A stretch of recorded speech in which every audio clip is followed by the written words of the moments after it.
very special, kid. I've been quested to take you back to the...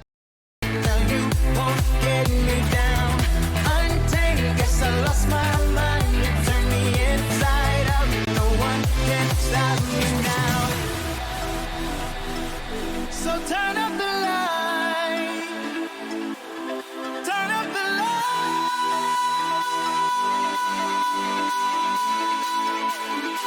This is what I waited for.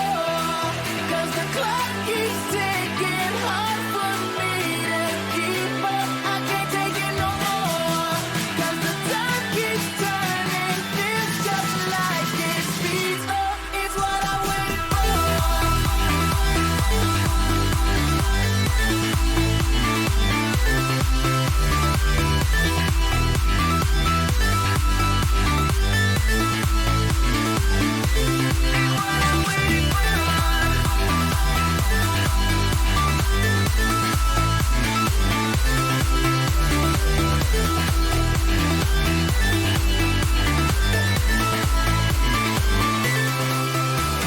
Close your eyes, seek paradise.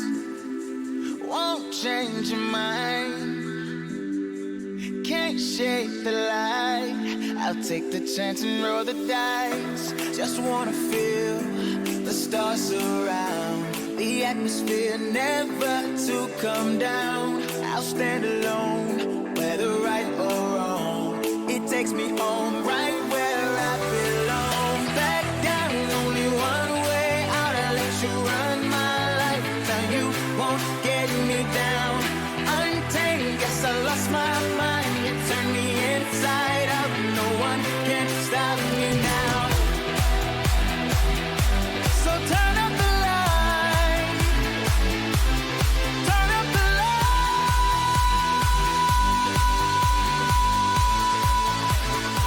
This is what I waited for. 'Cause the clock keeps ticking. Hard for me to keep up. I can't take it no more.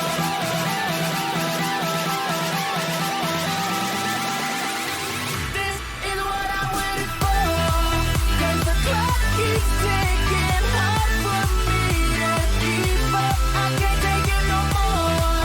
'Cause the time keeps turning. Feels just like it speeds up. It's what I waited for.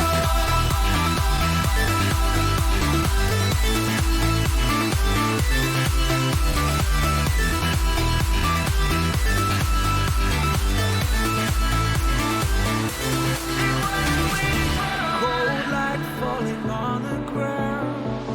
Long day, but we won't back down. One thing playing on our minds. Long wait, but we won't give up now. You crave the love I gave, and we'll do it again. A cold night getting warmer now. The ground shakes as our love gets loud.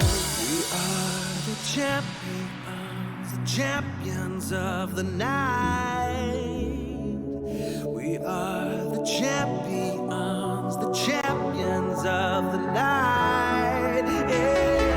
We are the fighting tide, the ones that burn so bright. We are the champions of the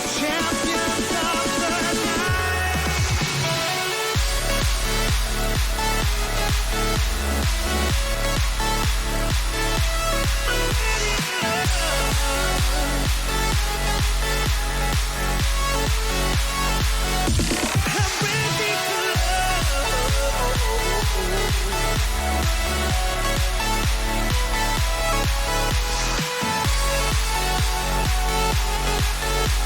Champions of the night. Can't tell if we're dreaming now. We watch as the fire falls down. One thing playing on our minds. Time stops and we don't make a sound. You crave the love I gave, and we'll do it again. A cold night getting warmer now. The ground shakes as our love gets loud.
Hello everybody, and welcome to day 2 of week 3 of season 7 of the SSBL.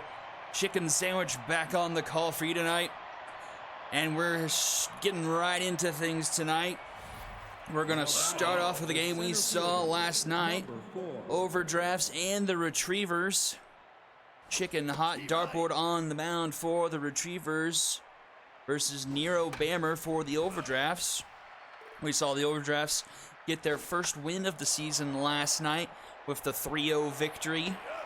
Looking to see if they can scrap together 2 in a row here in lovely Sakura Hills.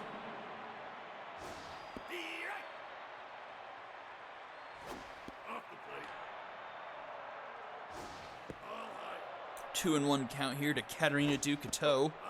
3-1 now. Count runs full. That's going to be up the middle. That's going to be a base hit for KDC. 1 out single for her. We had ourselves a wild night last night. That Wildcat Stingers game will go down in SSBL history as one of the craziest games, I think, we've ever seen so far. Can Night 2 live up to that kind of hype? Here's Mookie Astaire with a 2-2 count. That one's a ball, so it's a full count again. And that's going to be too tall. That's going to be a walk, so Mookie Astaire will walk. That's going to put 2 aboard, and here's Everett Sardee. A couple of lineup changes for both of these teams. Shuffles in the batting order for both. Yes, I made sure your roster is updated, Puppet. As is the overdraft with Sardee. Now hitting higher up in the order, and he hits this one deep to left, and Sardee puts this one into the bullpen, and the overdraft strike first and early. 3-run shot for Sardee. 4:51 into left, and they take a 3-0 lead. Now batting, the designated hitter, number 0. And here's one of those changes. Daniel Winkler, now the designated hitter, taking over for Swolhei Brotani. Hot dartboard tense now after that 3-run shot. And that's going to be another walk. So that's his second walk given up so far. It's allowed 4 base runners so far. 2 hits, 2 walks. Only gotten 1 out so far here. Carlos Ramos up now. Overdraft's already matched their scoring output from the game last night in 1 inning so far. That one's lined out into right, 2 away. That's going to bring up Bush League. Bush League with that fresh power versus left-handers he got in the free trait roll just before the season started. See if he can take advantage of that boost here against Hot Dartboard. It doesn't look like that one's grounded to Hewitt. She gets the first in time for round number 3. But the overdraft with the 3-run shot from Sardee go up 3-0 here in the first inning. We go bottom half. Max Swingens to lead things off for the Retrievers.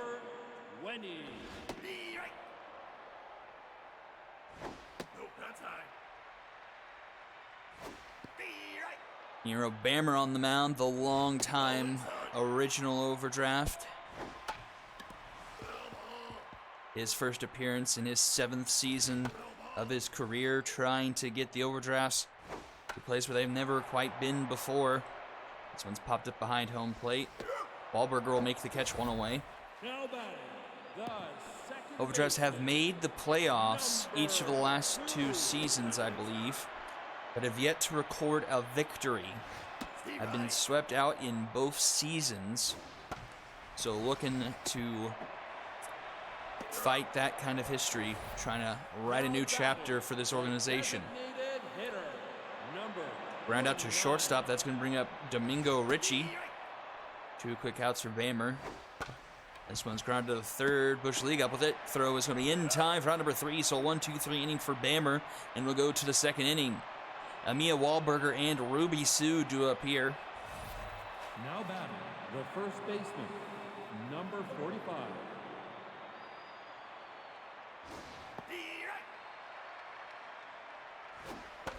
This one's popped up into right. Under it is Nobrim, who's in the lineup today, as well as Stephanie Morgan at short for the Retrievers.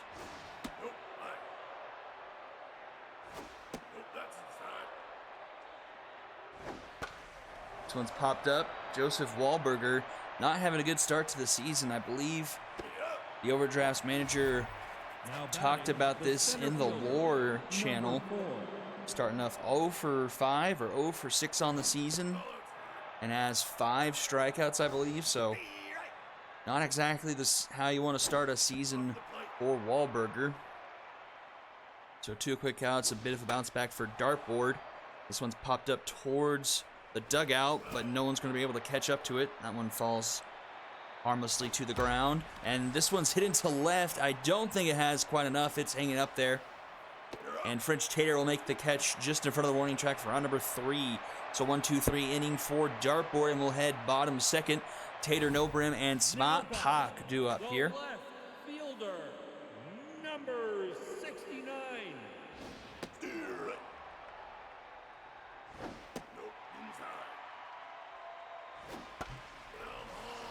That's fouled off. 1-2 count here to French Tater. Swing and a miss, and Bammer has himself a strikeout. Now batting, the right fielder, number 23. That one's fouled off. Yankee no brim. See if he can take advantage and being put into the starting lineup. Fouls another one off. Gets a 2-2 count.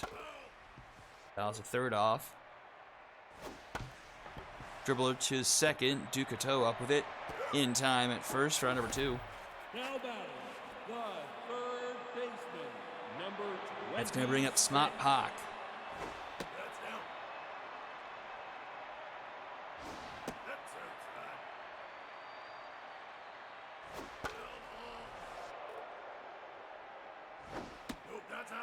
Three one the count to Park. Hubbard just finds his own. The count runs full. Swing and a miss. Another strikeout for Bammer. He had 2 in the inning. He will go to the top of the third. 2:34 do it for the Overdrafts. Looking to improve upon this 3-0 lead. Number 35. Katarina Ducato to lead things off. She singled her first time up.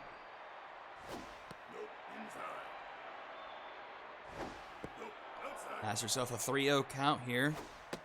That one finds his own 3-1. Curveball in there. Count runs full. Dartboard's battled back. This one swung on and softly lined to Stephanie Morgan at short. Caught for out number 1. Brings out Mookie Astaire. He walked. First pitch swing puts this one into left. Under it is Tater. And he makes the catch 2 away now. Now batting. And here's Everett Sardee, the difference maker so far on this one. A 3-run shot into left. 450 feet. Ball's behind 0-2 here. And it's going to catch her that one up the middle. Base hit. That will continue the inning here. A 2-out single for Sardee. 2 for 2 on the evening. Now batting. Here's Daniel Winkler. Number 0. A dangerous hitter, but a man who runs with molasses on his feet.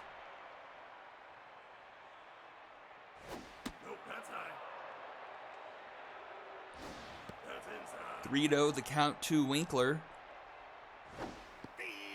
That one finds his own. That one won't, and that's going to be a walk, so 2 men on now for the Overdrafts, and here's Carlos Ramos. Number 22. The Overdrafts bats have not been that excellent so far this season. And that will be caught by Morgan, and she gets the throw there in time. She gets it off the one hop, gets it the first in time, and that will end the inning. So the Overdrafts strand a couple, and we'll head to the bottom of the third. 16. There it is. Overdrafts starting 6 for 45 this season. Having maybe a little bit more success here in this one, but having a bit of the same issue. And Bush League snags that one. A good play for him for round number 1. Hero Bammer locked in here through 2 1/3 innings. Welcome, Pasta. Hello, Elder. Welcome to day 2 of week 3. Bammer can't handle that one. It bounced off his glove. Bush League able to recover in time and get the throw just in front of the runner for round number 2. Good teamwork there, and 2 down here in the bottom of the third. And here's Nick Papagiorgio getting the start in front of Jet Me. Chops that one foul. 0-2 the count. That one's popped up. Playable for Bammer, and he makes the catch for round number 3. And we head to the top of the 4th. It's League, Emiya, and Wahlberger due up here. Now batting, the third baseman. And actually, number 47. a bit of history returning to itself for the Overdrafts. It was actually Bush League last season who started the season off like 0 for like 20 something, I want to say. He had an absolutely abysmal start to the season. He flies out there for round number 1. The first baseman. History's looking to repeat itself as Joseph Wahlberger is yet to record a base hit so far in this season. Granted, it's just the third game of the season for the overdrafts, but something interesting to take note of. Shira Mia is going to pop this one up in a very similar place to where Bush League just flew out to for round number 2. Now batting, the catcher, number 44. And here is Mr. Wahlberger.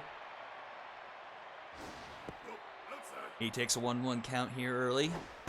Swings on that one. That one's hit to the left side of the infield. Morgan stops it and gets it to the throw in time at first. Round number 3 robs Wahlberger of his first base hit of the season. Will head to the bottom of the 4th. Now batting, the Unlucky in love and unlucky at life for Joseph Wahlberger as he's robbed of a base hit to end the inning. And we'll head bottom 4th here. Top of the order due up here for the Retrievers. Max Swingens 0 for 1 so far. 3-1 the count. And that one's gonna miss. now batting, the second baseman, number 2. Brings up Vera Hewitt.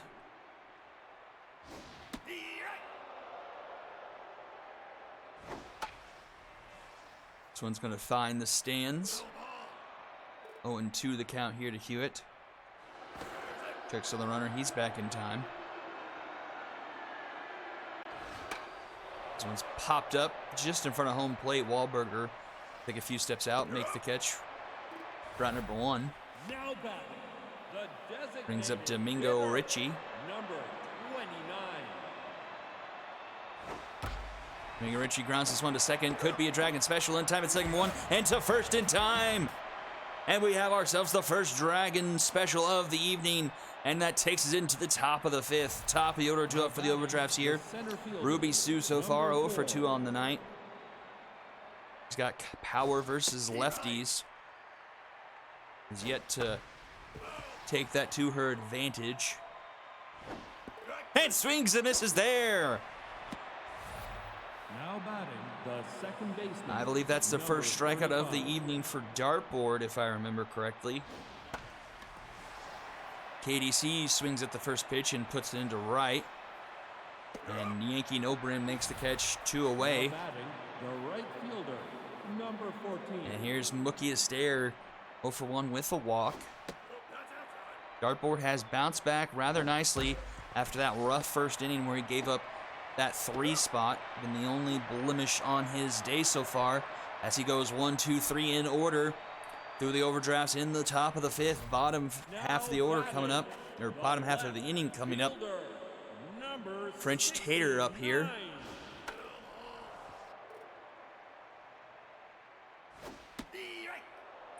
69. 0-2 count to Tater.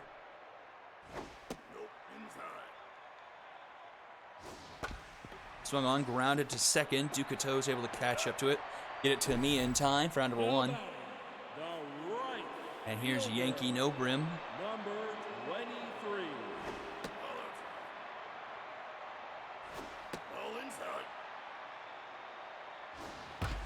This one's down the first base line. A good diving stop by Amia. Gets it to Bamer, who covers in time for round number 2. Now batting, the third baseman, number Good play by Amia to keep that in the infield. Good cover in time by Bammer. 2 away here in the bottom of the 5th inning. Up is Smot Pock, and he falls behind 0-2. And pops up that one. Under it is Bammer. He makes the catch for round number 3. And we'll head to the top of the 6th inning. Overdraft still nursing the same 3-0 lead they had all the way back in the first inning. now batting. And here's the man who gave him that 3-0 lead, Everett Sardee. Having a good day so far, 2 for 2 on the evening. Let's see if he continue to get this overdrafts offense kick-started. Hits this one into right. Bit of a line shot right to Yankee Nobrim for round number 1. Now batting, the designated hitter. Brings up Daniel number 0. Winkler.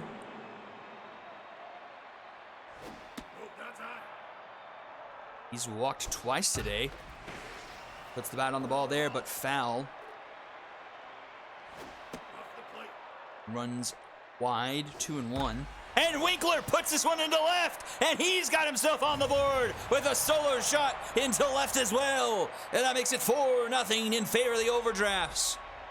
4:48 into left, very close to where Sardi's landed, and the overdrafts have another run on the board. Now batting, the shortstop, number 22. So Winkler taking advantage of being in the starting lineup in favor of Swolhe Brotani and making the most of it. Putting a run up on the board for The his third team. baseman, number 47. And here's Bush League with 2 outs.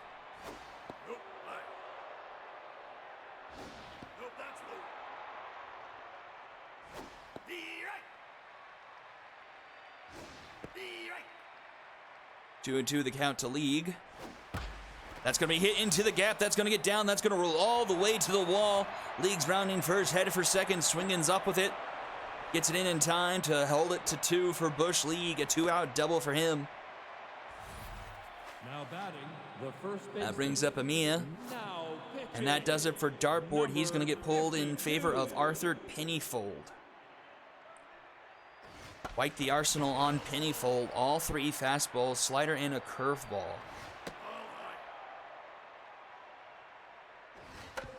I don't think I've seen an arsenal quite like that in the league so far.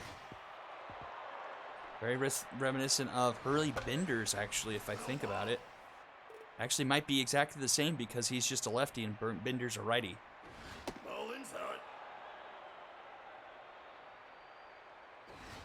Swing and a miss, but drop, third strike. But Papa Giorgio gets the first in time for out number 3.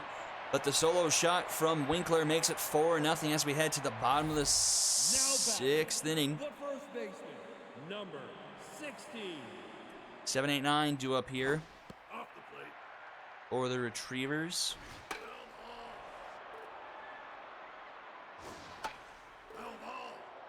I agree, but yet I don't, Elder, because... And strike 3. I didn't see if he swung or not, but strike 3 regardless. Another strikeout for Bammer. He's up to 3 and on fire. I really don't like his arsenal. I really want like a changeup on his arsenal or a curveball. I don't think he has a curveball. This one's grounded to short. Ramos up with it. The throw in time for out number 2. Now batting, the catcher, number 5. Now it's going to bring up Nick Papagiorgio. He's got a 2-0 count here against Bammer. Someone finds his own. As does that curveball, 2-2. Swung on, that's going to be foul. That one's going to be through the left side of the infield, and the no-hitter is gone. Bammer goes through 5 2/3 before surrendering that hit to Papagiorgio that just eked through the left side of the infield.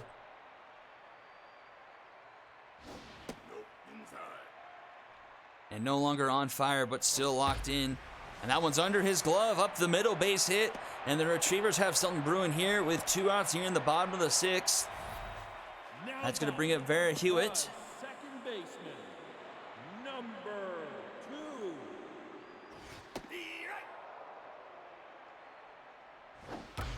And another one up the middle. That runner's going to round third. No, stay put at third. So the Retrievers go station to station, and all of a sudden we're at one swing baseball. Here's Domingo Ritchie with the bases loaded, 2 outs. Nero Bammer still locked in, but giving up 3 straight hits here. After going the first 5 2/3 of the game, not giving up a single one of those. 2-2 count to Ritchie. Strike 3 called at the top of the zone, and Domingo Ritchie cannot believe it. The bases are left loaded, and we'll head to the 7th inning. Number 44. Okay, he does have a curveball. It must be something else that I'm thinking of.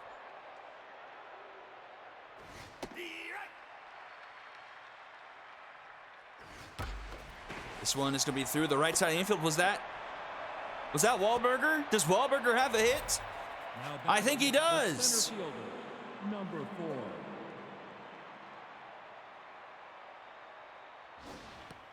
Joseph Wahlberger finally connects with one and puts it into right and has himself his first base hit of season 7.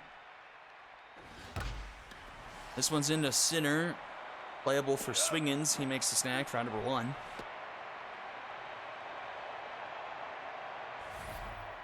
Now batting, the second baseman, number 35. Brings up Katarina Ducateau.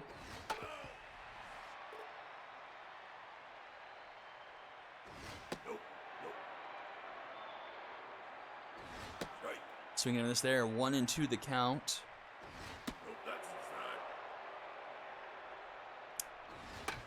Swung on, grounded to short. Morgan up with it. Can't turn two, but does get the lead runner out at first. The right fielder, number 14. So Wahlberger's first trip around the bases is cut short. That brings up Mookie Astaire.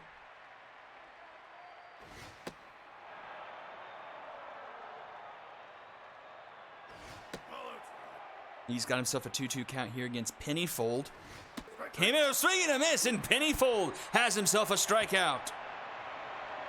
Puppet, are you here? Is this... I can't remember if this is Pennyfold's first appearance or not. Is that his first ever strikeout? 69. Anyway, bottom of the seventh, time to stretch. Bammer back on the mound, giving up those first 3 hits, but getting out of the jam.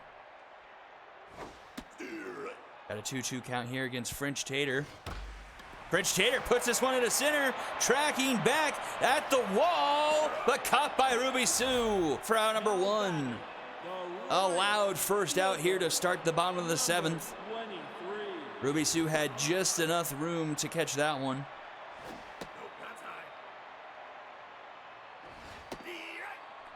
Two and 1 the count to No Brim here. Fouls that off, and it's going to be a full count. Hopped up into right. Under it is Astaire. Caught for out number 2. Now batting, the third baseman, number 26.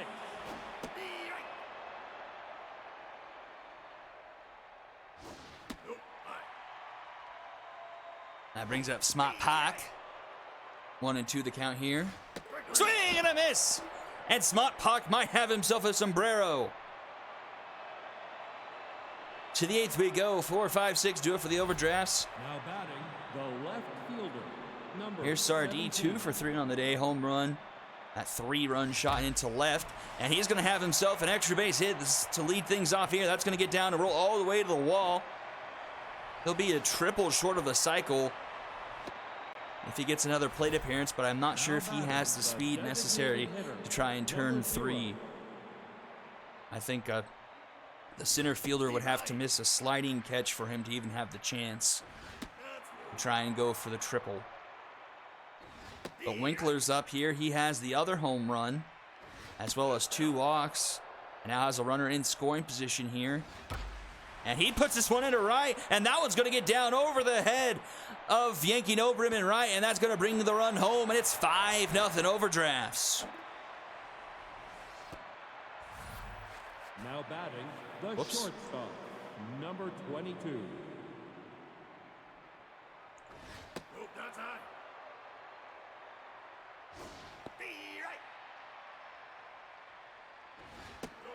Arthur is starting to penny fold his tints. After back-to-back doubles given up, putting another run on the board for the overdrafts, and Joaquin Ramos Now batting, the third baseman. brings up Bush League. No outs here in the top of the 8th, and that's going to be it for Pennyfold. In comes Jorge Watsky. Try and clean things up.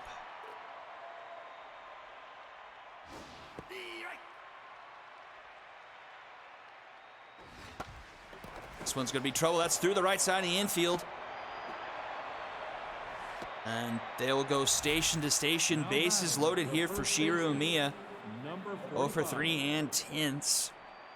Nobody out here in the top of the 8th. Oh, but that one's right back to Watsky. To home for 1. To first for 2. A Dragon special. A 1-2-3 Dragon special. Not every day you get to see that. And Wahlberger will ground out to second for out number 3. Bases loaded, nobody out, and no overdrafts will come to score apart from the RBI double scored by Daniel Winkler. Makes it a 5-0 game here. Number 24. Swolhe Brotani is coming in defensively at shortstop, putting Ramos at first. I'm not sure if Pickle foresaw that one happening. Bammer is back to on fire. The good old 1-2-3 Dragon Special. Gotta love that one. This one is popped up into center. I'm not sure if it makes a whole lot of sense because Brotani is really, really bad defensively. And having someone really, really bad defensively at shortstop is not exactly the thing to do. I mean, moving Ramos to first makes sense because that's his primary position. That one's grounded to Ducateau in time at first, round number 2.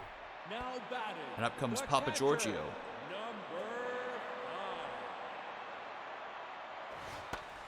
And Papa Giorgio, first pitch swings, pops that one behind second base. KDC is behind it. And that is caught for round number 3. So a 1-2-3 inning, and we go to the 9th frame. Overdrafts lead by 5 here. And have the top of the order due up. Batting, the center fielder, number 4.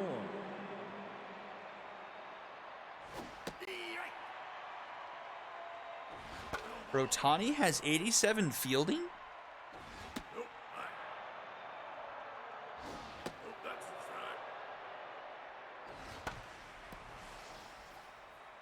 Oh, he's not supposed to be IF-OF. That's still something I need to fix that I've just forgotten about. Yeah, some of the rookies, for whatever reason, their positions got screwed up when they got put on their teams.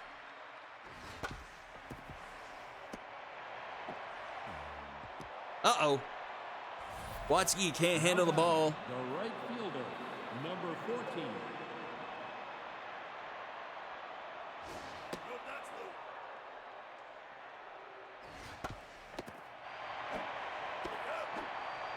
But he will turn a Dragon Special. This one's a 1-6-3 Dragon Special.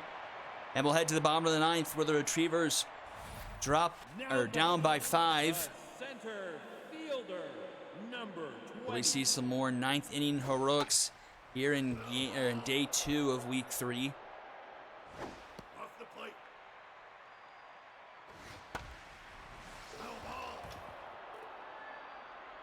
Nero Bammer probably facing his last batter. Swing and a miss, and he finishes with a strikeout. Now batting. Most likely. The second baseman. Nope, he's staying in, Number 2. but he's running out of juice.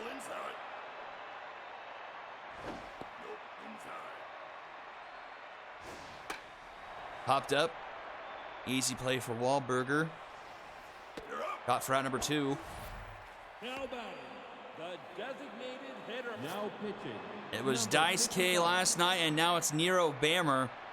Mason Nuts just not letting the starting pitchers complete the complete game shutout.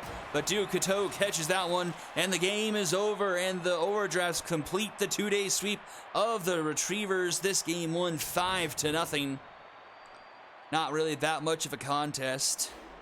Only 3 hits on the evening for the Retrievers. Swingins, Hewitt, and Papa Giorgio. Swingins also drew the lone walk. Retrievers struck out 6 times. Only 2 by Puck, so did not get the sombrero. 3 hits for Everett Sardee, 2 from Winkler, 2 from League as well. But still 9 for 35. What is 9 divided by 35? 257. That's not great, but survivable, I guess. I mean, you got the win. Bammer, 8 2/3, no earned, 6 strikeouts. Tip of the cap to him, should be MVP of the game. Had a no-hitter through 5 2/3. Mason Nuts getting the last out. Dartboard gets the loss, 4 earned through 5 2/3. Pennyfold only 1 through 1 1/3, and Watsky 2 innings of fairly clean pitching. Sardee is actually your MVP, followed by Winkler, then Nero Bammer. Well, that concludes game number 1. Don't go anywhere. Game number 2, Cyclones and the Wildcats. Can the Wildcats bounce back after the heartbreak last night and find their first win of the season against the Cyclones? Game number 2. We'll be right back after this.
right, here we go. Game number 2, Wildcats and Cyclones.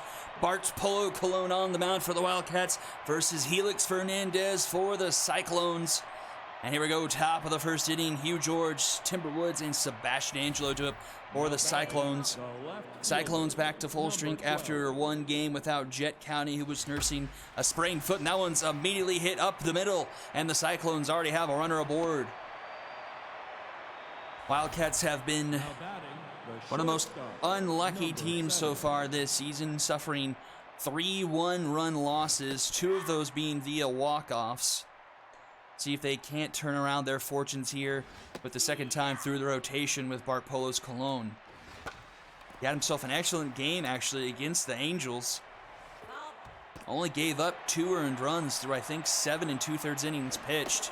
And gets a strikeout here. But his offense just was dormant, could not answer Jin Fury that night. Ended up losing, I think, in extra innings, I think it was. So 1 on, 1 out here for Sebastian Angelo. Pitch out, trying to catch the runner, and they will end up catching the runner. Hugh George trying to steal and will pay the price for it. He gets tagged out by Whitney, and that's 2 down now here in the top of the first. And this one's popped up. Looks like it'll stay in play for Bailey Smith, and it will be caught by her. And we'll head to the bottom of the first. Fury Island and Baldwin do up for the Wildcats. Number 11. First pitch swinging, that one's dribbled in front of the home plate. Diligence scoops it and gets the first in time for out number 1. Now batting, the left fielder, number 28.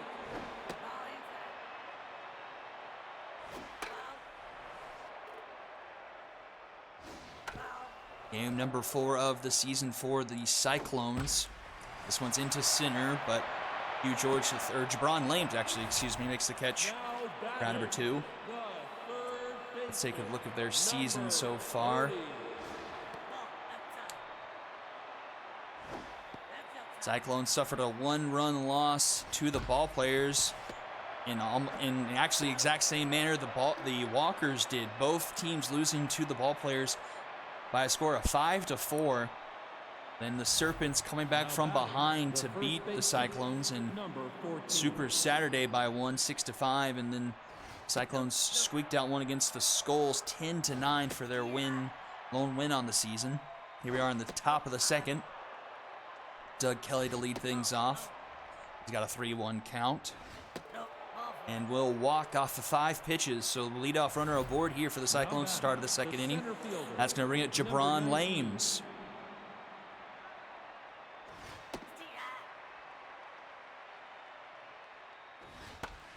Brom Lanks pokes this one into left center. Tracking it is Chico Island. He'll make the catch for out number 1. Looked kind of dangerous, but had just enough airtime under it for Island to range over there and make the snag. And up comes Mitchell O'Brien. And O'Brien puts this one up the middle by the glove of Emmett Fury. Runner's going to try to go for third, and that's probably going to be a mistake. It's an easy mistake, not even a doubt about it. Bobby Jimbo guns down the runner, trying to go first to third off a fast-paced single up the middle. This one's hit into left center. Tracking back, is it deep enough? It is! And who other than Jet County hitting the 2-run shot into left center, putting the Cyclones on top, 2-0. Welcome back, Jet County. I do keep in mind about that runner that trying to get cheeky. See if that 1 run comes back to bite him. But here we are, 2-0 here, top of the second. Up comes Fat Hugh. And Fat Hugh will ground this to short. Whitney up with it in time at first, round number 3, but not before Jet County puts the Cyclones on top here early with the 2-run shot into left center. 2-0. Now batting, the shortstop. Whoops, wrong score. 5. There we go, that's better.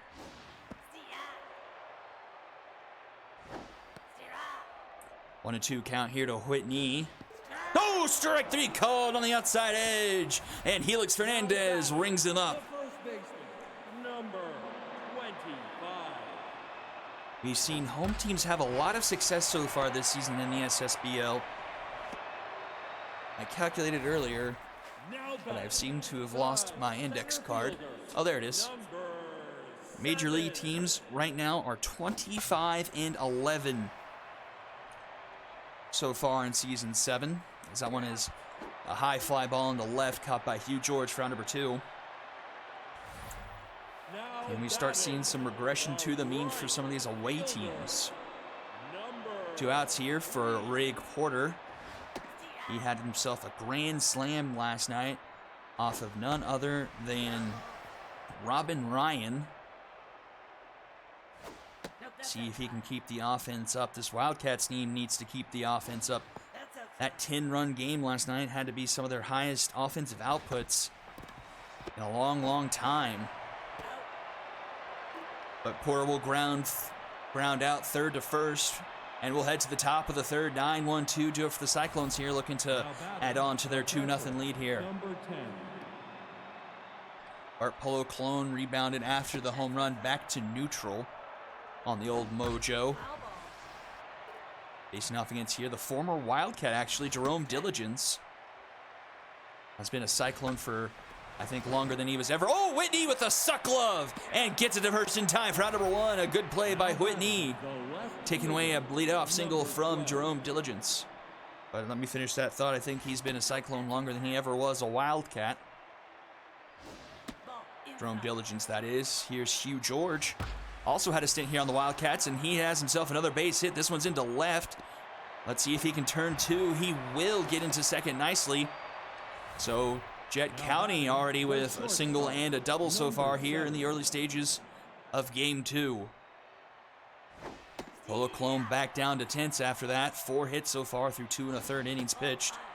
Timberwoods up to bat here, 0 for 1 so far.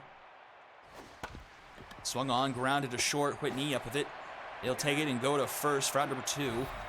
Runner does advance 90 feet. He's at third now for Sebastian Angelo. Polo Clone goes back up on the Mojo, back to neutral. Riding a really tight wire of Mojo so far. 2-1 count here to Angelo. That one's too tall, 3-1. And that one's going to be ball 4, so Angelo will take a walk. That's going to put runners on the corners for Doug Kelly, who's got himself quite the stick himself. No 2 on, 2 out here in the top of the third for Doug Kelly. Swing at that one at his shoulders is going to pop that one up into shallow left, and Whitney will range back to make the catch for round number 2. Cyclones leave a pair stranded, and we'll head bottom of third. 8-9-1 do it for the Wildcats here. The designated hitter, number 22. Alan Hiker with his first plate appearance tonight. Swing and a miss, another strikeout for Hernandez. Now batting, the catcher, Fernandez. number 2. And he's locked in.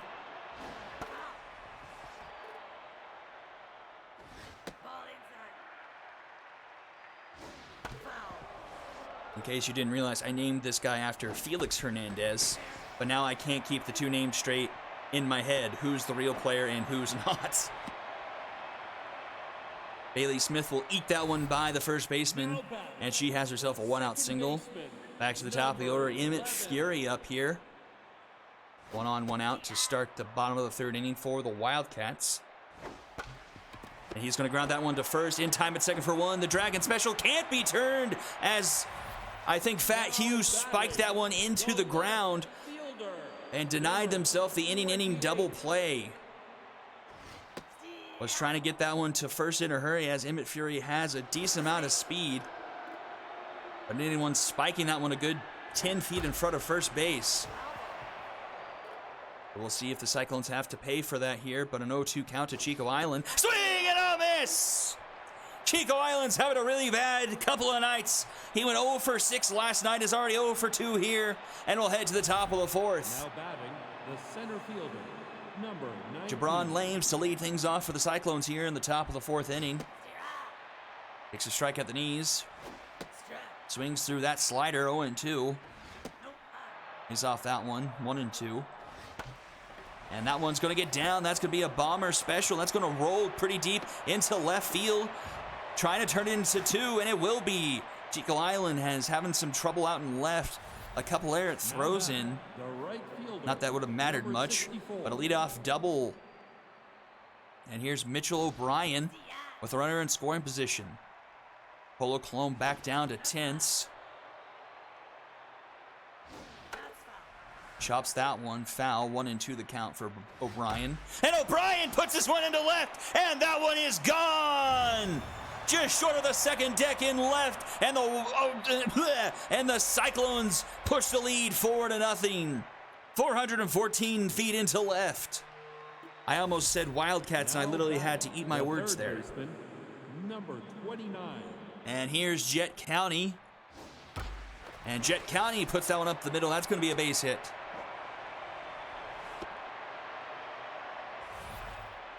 Is that his first career? I think so. For Mitchell O'Brien, I do believe so.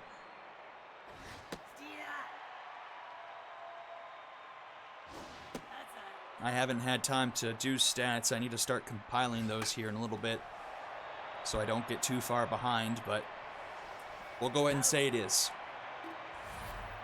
Now batting the catcher. Because I know he was in the minors all of last season. So I'm going to say yes.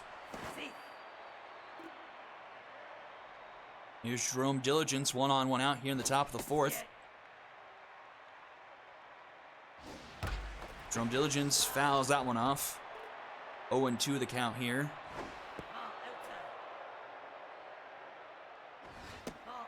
Ooh, dangerous take there, just runs inside, 2-2.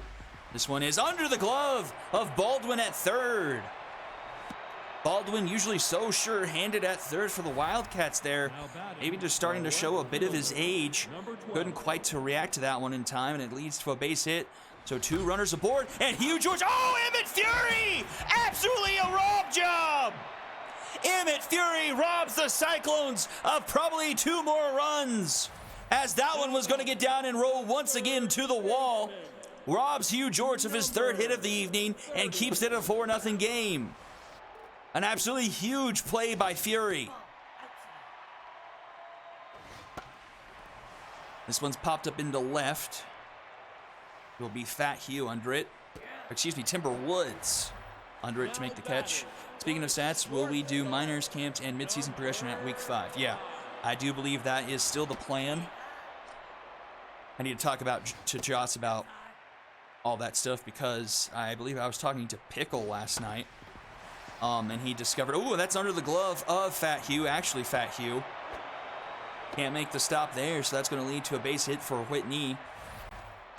And he made the point that the second round of free agency, at least per the schedule, is coming up here soon. So need to make sure that is still on plan for then. Get everything sorted here. Here's Bash Sluggington, 1-on, 1-out. But swing and a miss, 3 straight strikes, and Sluggington goes down swinging. Here's Bobby Jimbo. He had himself a big night last night. Had a grand slam as well as a couple other hits, but just wasn't enough for the Wildcats. They could use his offense here. 1-2 the count here. Swung on, but grounded straight to Timber Woods, and that should do it for the bottom of the 4th. We'll head top side of the 5th, 4-0 in favor of the Cyclones. We got Woods, Angelo, and Doug Kelly due up here. The shortstop, number 7.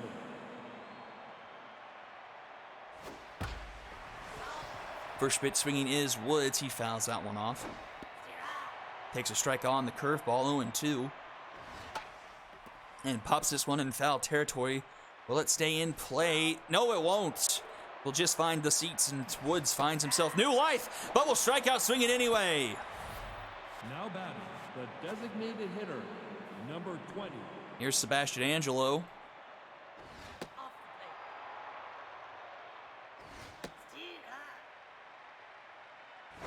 Nope, that's outside.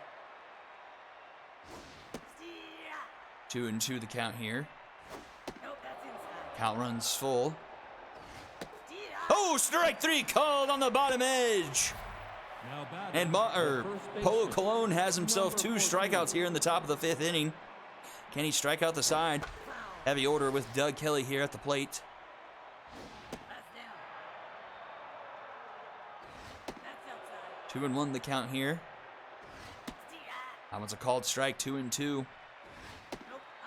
Lays off that one, count runs full once again. This one's hit into right, tracking it is Porter, and he'll make the snag on the run for out number 3. A 1-2-3 inning desperately needed for Bart Polo Cologne, and we'll head to the bottom of the 5th. 7-8-9 do it for the Wildcats here. The right fielder, number 3.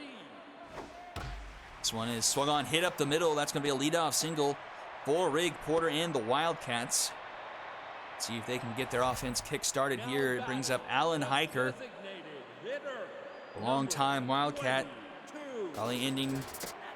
This one's a running, and the throw is in time! Jerome Diligence catches Rig Porter going and instantly retires the leadoff runner. This one's grounded to first. Kelly will take it himself for round number 2.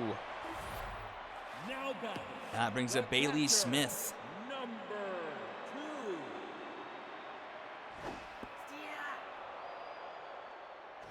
Nope. Outside. That's high. 2-1 the count here. Stick. Swing and a miss there, 2-2. Ball inside. One runs just a bit inside, the count runs full. This one is popped up. Easy play for Fat Hugh. He takes a few steps in the outfield grass, and will snag it for round number 3, and we'll head to the top of the 6th inning. Jabron Lames, Mitchell O'Brien, and Jet County do up here. Combined 5 for 6, these 3 are. Number 19. Been a big thorn in Polo Cologne's side tonight. 1-2 the count here to Lames. Ball high. Couple straight balls. Nope. That's high. Count runs full. Take it, baby. And that will lead to a walk. So patient at bat there by Lames. And he'll take a leadoff walk to bring up Mitchell O'Brien, who's having himself a good night. What we assume is his first home run on his career into left his last time up. Ball inside. Ball inside. And has a 3-0 count here on Polo Cologne. Lets that curveball in the zone, 3-1. And Polo Cologne battles back here to a full count. But O'Brien will hit that one up the middle for a base hit. First 2 runners aboard here to start the 6th inning for the Cyclones. And that brings up none other than Jet County. And that's going to do it for Polo Cologne. In comes Abel Mars against a locked-in Jet County. Jet County is going to get jammed on the first pitch he sees. Sluggington will take it himself for round number 1, but both runners advance 90 feet. So 2 in scoring position here for the Cyclones, with only 1 out here in the top of the 6th. That brings up an 0-for-2 Fat Hugh. Swings and misses through that one. 0-2 the count. That one's too tall. As is that one. Count evens up at 2 apiece. Oh, man. Borderline call there. Count runs full. Swing and a miss! A huge strikeout for Mars. Now batting, the catcher, number 10. And just like that, 2 down now here for Jerome Diligence. And Diligence lines that one to Baldwin for round number 3. Mars gets out of a huge jam, releasing no runs, and will head to the bottom of the 6th. Now batting, the second baseman. Huge job by Mars to keep it at 4-0. See if his offense can return the favor. As we're going 3rd time through the lineup here for Helix Fernandez. 2-2 count here. And strike 3 call. Emmett Fury absolutely frozen by the curveball. 5th strikeout of the night for Helix. He's locked in and having himself an excellent night so far.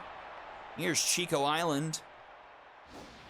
Chico Island breaks a bad string of at-bats and puts one into deep center field and puts the Wildcats on the board, 4-1. 454 feet into shaded to left center field. And the Wildcats have life. And that instantly knocks Helix down from locked in to neutral.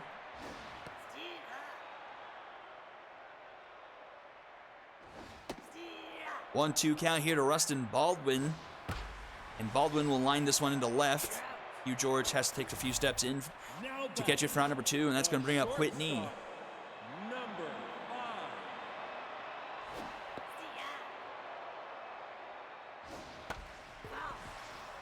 5. 0-2 count to Whitney. Whitney pops this one into center. Tracking it is Lames, and he'll make the snag for out number 3. Chico Island puts the Wildcats on the board with the solo shot into center. Makes it a 4-1 ball game heading in to the top of the 7th.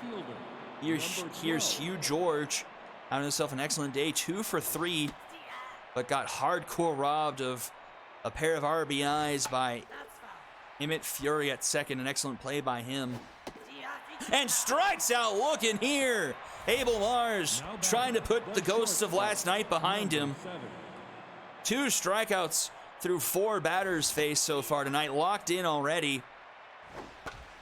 And this one's going to be a line shot to Baldwin, 2 away. Now batting, the designated hitter, number 20. That brings up Sebastian Angelo. Ball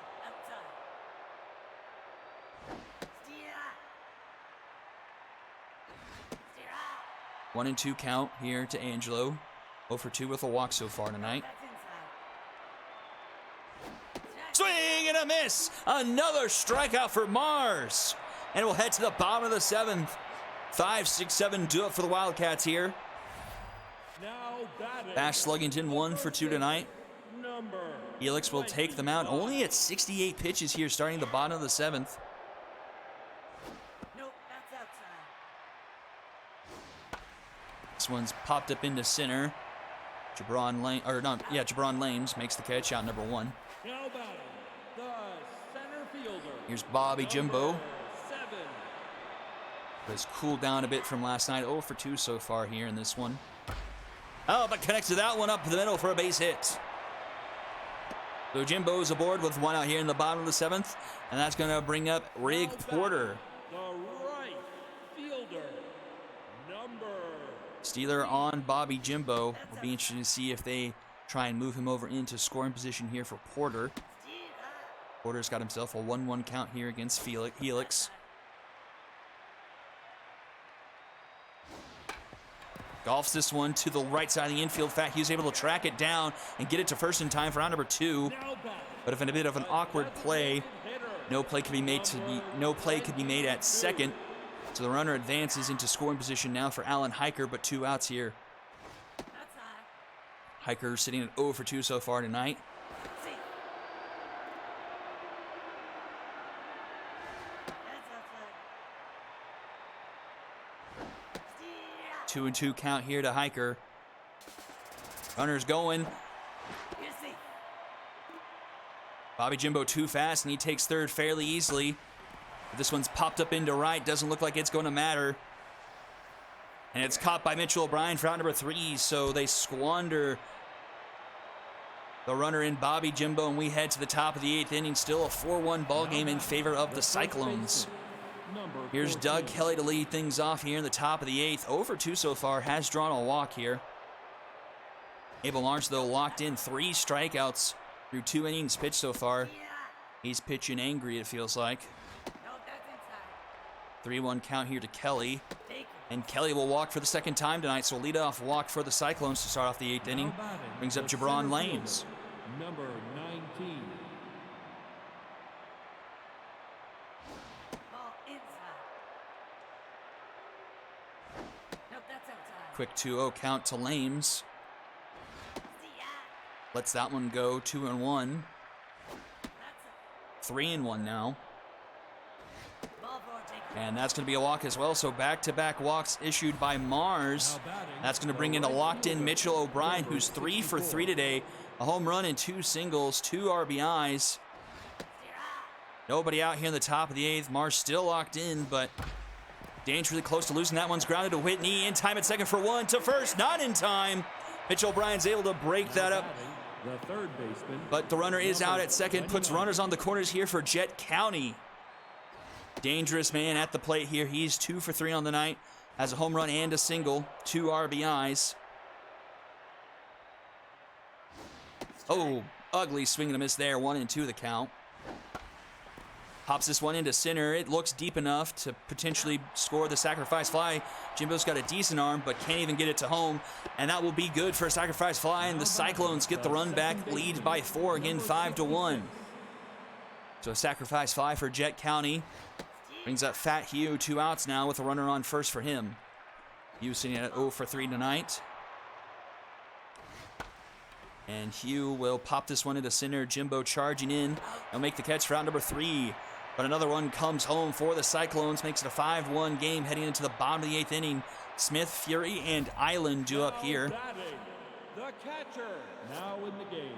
Doug Kelly is going to get pulled defensively. In comes Juan Mini. Jet County actually goes to first, and Juan Mini takes over third.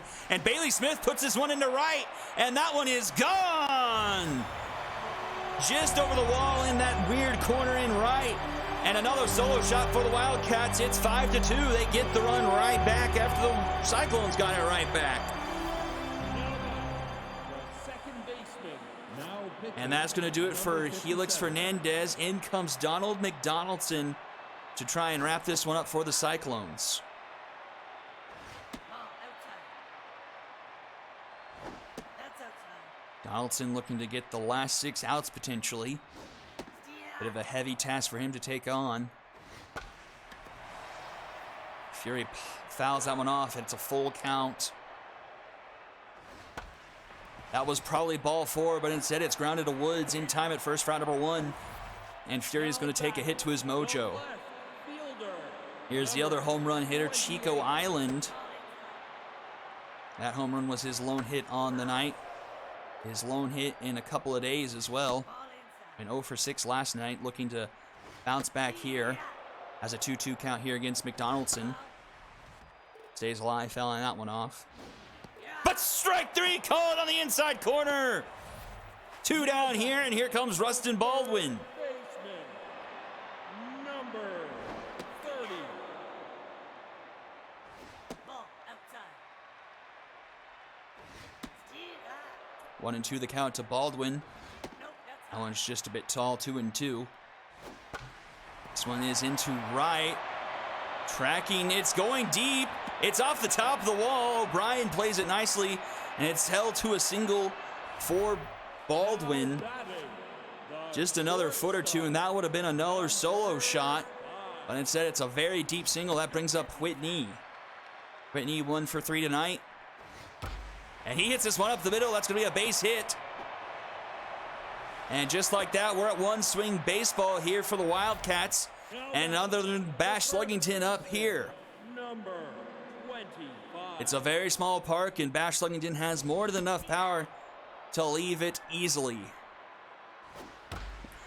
He won't leave it, but that one's hit up the middle. Runner's going to head for third, but stay put there. Station to station go the Wildcats. Bases are now loaded for Bobby Jimbo. He had a grand slam last night. Can he have one in back-to-back nights? He won't, but this one's up the middle. That's going to score 1 run. Another run's rounding third, headed for home. Jabron Lanes with the throw, not in time. And it's a 5-4 ball game. A 2-run RBI single for Bobby Jimbo, and the Wildcats are within striking distance. 2 on, 2 out here in the bottom 8 for Rig Porter. Donald McDonaldson now tense. This one's grounded to third. Juan Mini's able to stop it. Can he get the throw in time? He can! Just a couple of steps in front of Rig Porter, and the Cyclones remain on top, heading into the top of the 9th inning. Jerome Diligence, Hugh George the third, due up here first for the Cyclones. Abel Mar still on the bump in relief of Polo Colon. Nope, that's inside. Strike. Swing and a miss there, 2-1 the count. This one's a slow grounder to short. Whitney up with it. Throw is in time for out number 1. Mojo boost for Mars. The left fielder. Here's Hugh George. Number 12. How big are the plays that some of this Wildcats defense has been able to turn? Emmett Fury saved 1 run, if not 2, with an excellent play a few innings ago, robbing this man of extra bases with a couple runners on. And then Bobby Jimbo striking down a runner with the outfield assist, and strike 3 called! And Hugh George the third is rung up. Now batting for shortstop. But a runner trying to go first to third. Bobby Jimbo wasn't having that. And then next man up, Jet County hit that 2-run shot. So Cyclones could easily have another 2-3 runs on the board if it weren't for the defense of the Wildcats. Keeping them in this one here, 5-4. This one's popped up behind home plate, should be playable for Smith. She makes the catch for out number 3. Wildcats need 1 to tie, 2 to win, 8-9-1 due up here for the Wildcats. Well, they bring out Donald McDonaldson here to start the 9th inning. They will leave McDonaldson out there. I'm not exactly sure why, but there he is nonetheless. Who else is in the bullpen? This one is chopper to second. Hughes able to range over, get it to first in time for round number 1. Who else is in the bullpen? Noria Rue, Alfonso Sims, and Rachel Kim. And speak of the devil, there's Alfonso Sims coming in with 1 out in the 9th inning, with his team leading by 1. A quick 0-2 count here to Bailey Smith. But this one's going to be hit up the middle for a base hit. So the tying run is aboard in Bailey Smith. That's going to bring up a tense 0-for-4 Emmett Fury. He will remain in the game to take the at-bat.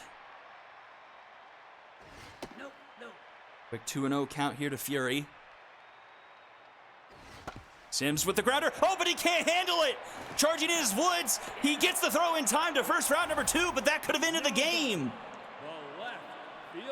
But Sims couldn't handle it, and the runner's in scoring position now for Chico Island. He takes a first pitch strike on the outside corner. That one's low, 1-1. This one's popped up. This could end the game, and it might be another heartbreak for the Wildcats. It's caught by Jabron Lames, and that's the game. The Cyclones win 5-4. And the Wildcats have lost their 4th game this season by 1 run. 0-5 in 4 games lost by 1 run. Unbelievable. Haven't seen this kind of hard luck in the SSBL in a long time. Cyclones able to eke that one out. Let's take a look at the stats. 3-for-4. Mitchell O'Brien had a home run, as well did Jet County. Those two combined for all 5 RBIs on the night for the Cyclones. 5 walks, 7 strikeouts. George, Woods, and Angelo striking out 6 times between the 3 of them. Bailey Smith turned in a good game, 3-for-4 from her. And once again, I think this was the thing last night. This kind of middle part of the order doing much of the heavy lifting for the Wildcats offense. Nee, Sluggington, and Jimbo all with multi-hit games. 2 RBIs for Jimbo and 1 for Smith. Felix Fernandez gets the win, going 7 innings with only giving up 2 earned runs. McDonaldson giving up 2 earned runs through 1 1/3. And Sims getting the save, throwing the last 2 outs of the game. Polo Colon gets the loss, 4 earned through 5. And Mars with a much different outing from last night, only 1 earned through 4 innings pitched. Your MVP of the game will be Mitchell O'Brien, followed by Jet County and Bailey Smith. Don't go anywhere. Game number 3 of the evening, Vikings and Moonshots, coming up right after this. Don't go anywhere.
waves and try to come to life.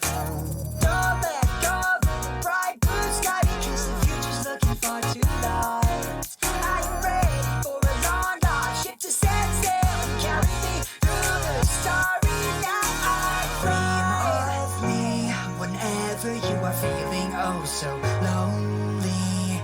Try to leave your fears behind.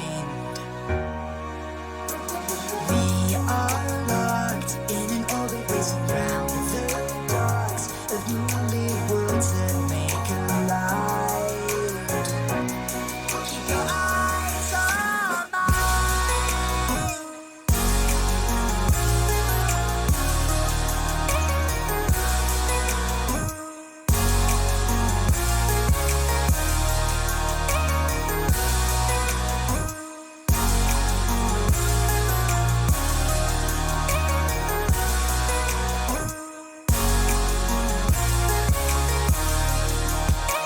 Touchdown on the surface of my heart. The feelings that All right, here we go. Gate number 3, Moonshots and Vikings. Some interconference play here in the Heroic Conference. Or interdivision play in the Heroic Conference, I should say. Vikings coming in at 2-1. Moonshots coming in at 2-2. Back to the top of the rotation. Very good on the mound for the Shots. And Bert Barnstormer on the mound for the Vikings. First batter is popped up into left. Nick Hugh, the reigning co-Heroic MVP, will catch that for round number 1. Here's Judd French.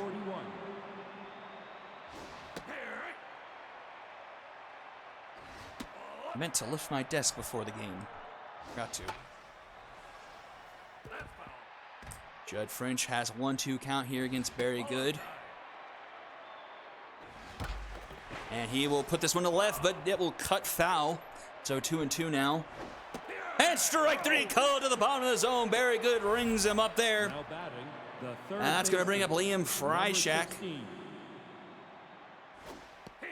And he takes the first pitch strike from Good.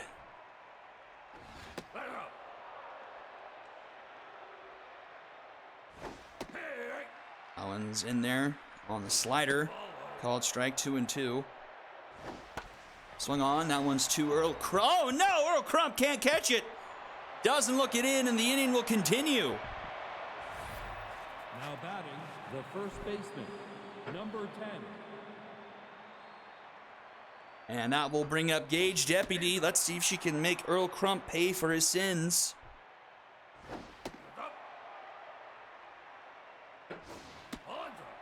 It's a 3-0 count to Deputy. Good finds his own there. Battles back to make it a full count. Runners going, and that will be a walk. Now batting, the So designated Earl Crump hitter, adding some number pitches 17. onto Good's count here, already up to 19. This one's a dribbler. Kodiak Destroyer gets it, and to first just in the nick of time for out number 3.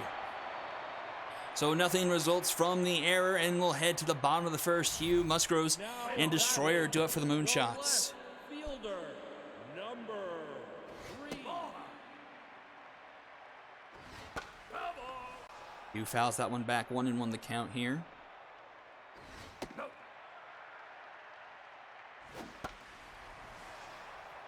This one into the stands, evens the count up at 2. Count runs full, and that one's through the left side of the infield, just past the diving glove of Reed at short. Now And Nick Hugh is aboard with a leadoff single. Fielder, number Brings up Matty Musgroves.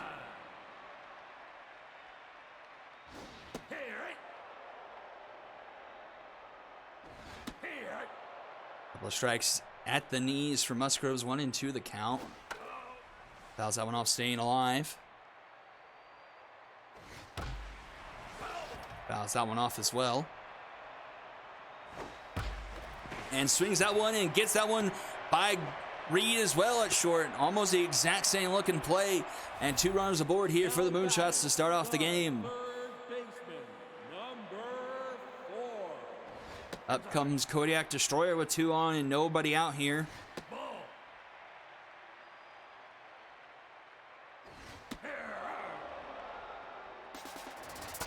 And run is called. That one's popped up into right. Vicky Marshall makes the snag. Runners trying to tag up to go to third. He will be successful in that endeavor. Puts runners at the corners here for Rec Dreams. First baseman, number 13. Lots of speed on the runners here at the corners. Strike called on the inside edge.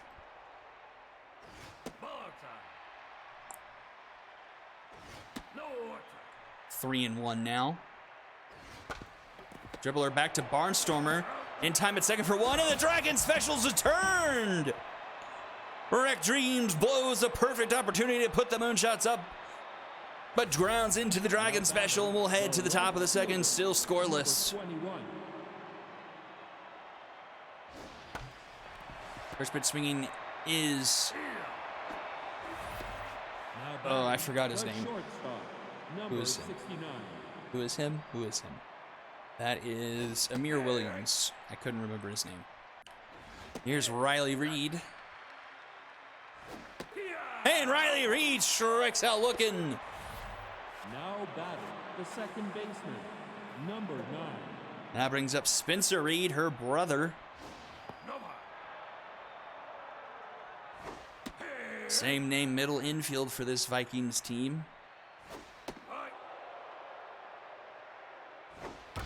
And he'll get that one under Barry Good, and he's aboard with a 2-out single. Now batting, the catcher, number 45.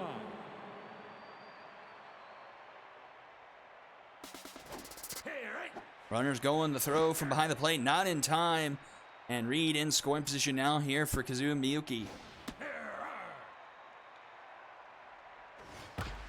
Yuki grounds that one to Bojack-un, and he gets the first in time for out number 3.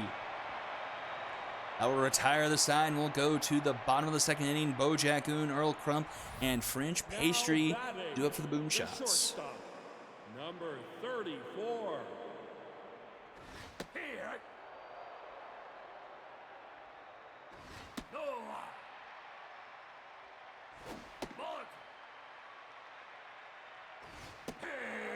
Quick 2-2 count here to Jack-un.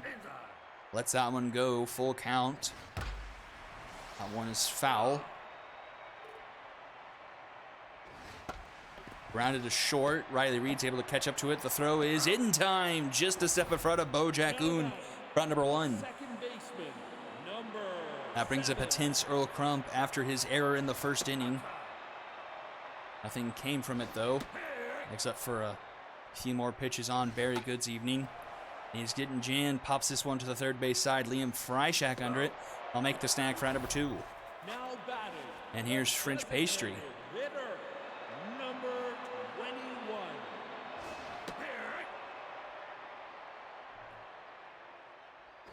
Outside.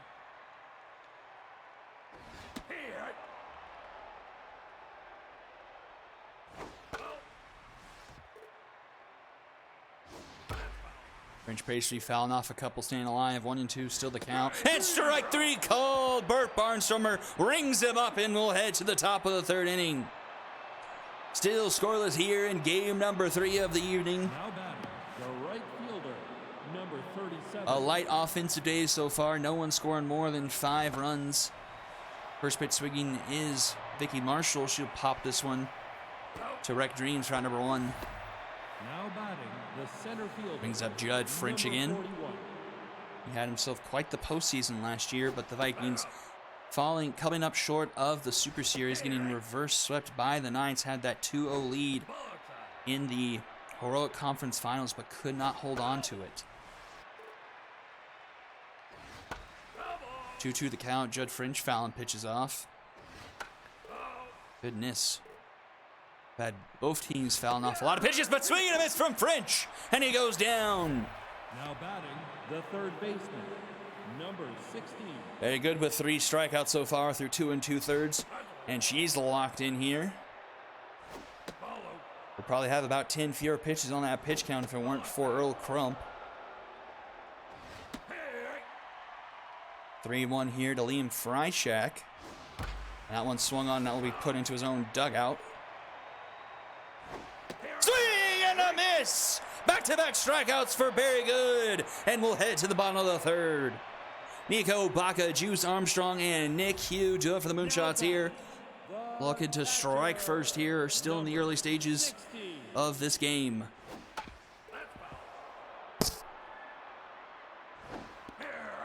Vikings needing to win this game to keep pace with the undefeated Lumberjacks in their division. Vikings blowing a late lead in that game to fall to the Lumberjacks in their most recent game. And Bert Barnstormer will ring up Nico Baca for round number 1. The center fielder, number 11. Moonshots have been up and down so far this season with, let's see, oh, that was spring training. So the opening loss against the Lumberjacks, but then on Super Saturday, winning 2, one over the Walkers and one over the Gauchos, but then falling just short of the Knights on the first day of week 2. Looks like this will be a 1-2-3 inning for Barnstormer, and we'll head to the top of the 4th. Only 3 hits combined from these teams, who have shown pretty good shines of offense so far this season. Have a bit of a pitching duel here. Let's see what Barry Good can do for the 4th inning.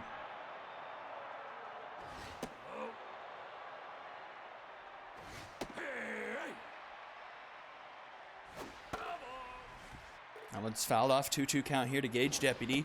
And strike 3 called. 3 straight strikeouts for Barry Good. The designated hitter, number 17. She's up to 5 Ks on the evening so far.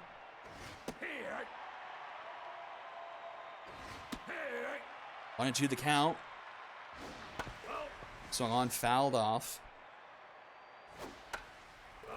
This one's fouled off into the stands on the third base side. Ooh, that one just misses the zone. 2-2 the count. Doesn't chase there. Count runs full. Another one fouled off by Hatmore. And that one just runs a bit high, and Hatmore will draw the second walk of the evening, given up by Barry Good. Brings up Amir Williams.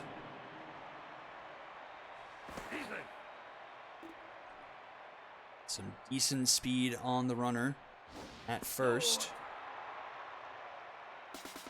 He's going. The throw from behind the plate is, oh, in time despite it being in the dirt. Baca getting the runner despite the errant throw, and 2 down here in the top of the 4th.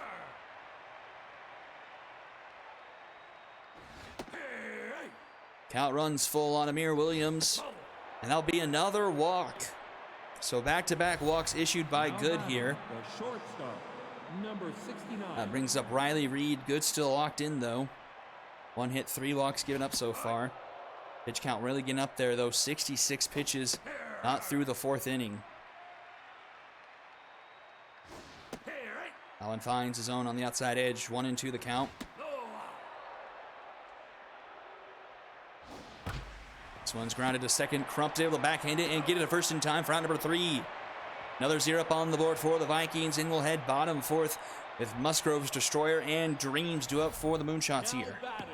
The right fielder. So 5 strikeouts for Good, 2 on the night for Barnstormer, not quite as many, but still locked in and on a much better pitch count than his counterpart.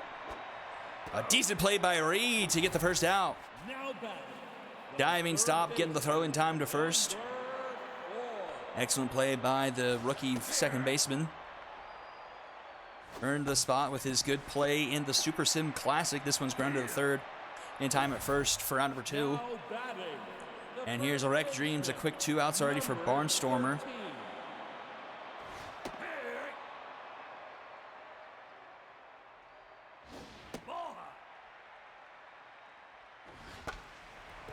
This one's foul. 1-2 the count here to Dreams. And strike 3 call on the inside corner. And we head to the 5th inning. Reed, Miyuki, and Marshall do it for the Vikings here. Still deadlocked at 0.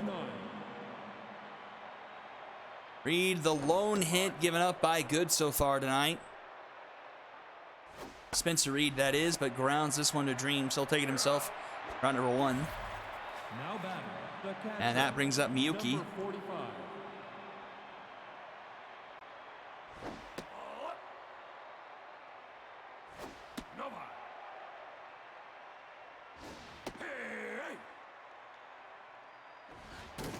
Broken batsman on that one. It's a soft fly out to third. Kodiak Destroyer scooping that one up.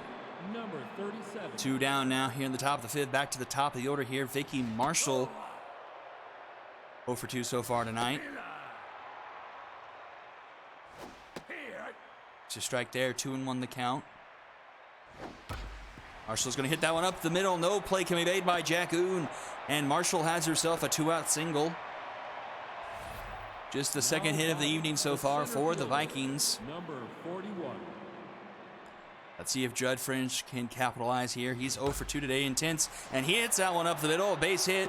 Marshall is going to stay put at second. Juice Armstrong in center, has himself a very strong arm. Don't want to make the mistakes the Cyclones made last game, trying to go first to third on a roller up the middle. So that puts 2 on, 2 out now for Liam Freishak.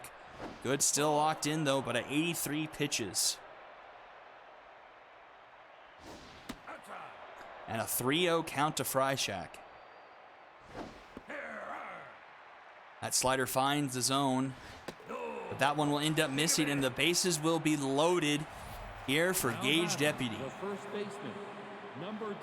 Pressure's all the way up. Good is still locked in somehow.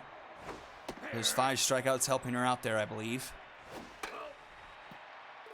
Deputy falls behind quickly, 0-2 after fouling that one off.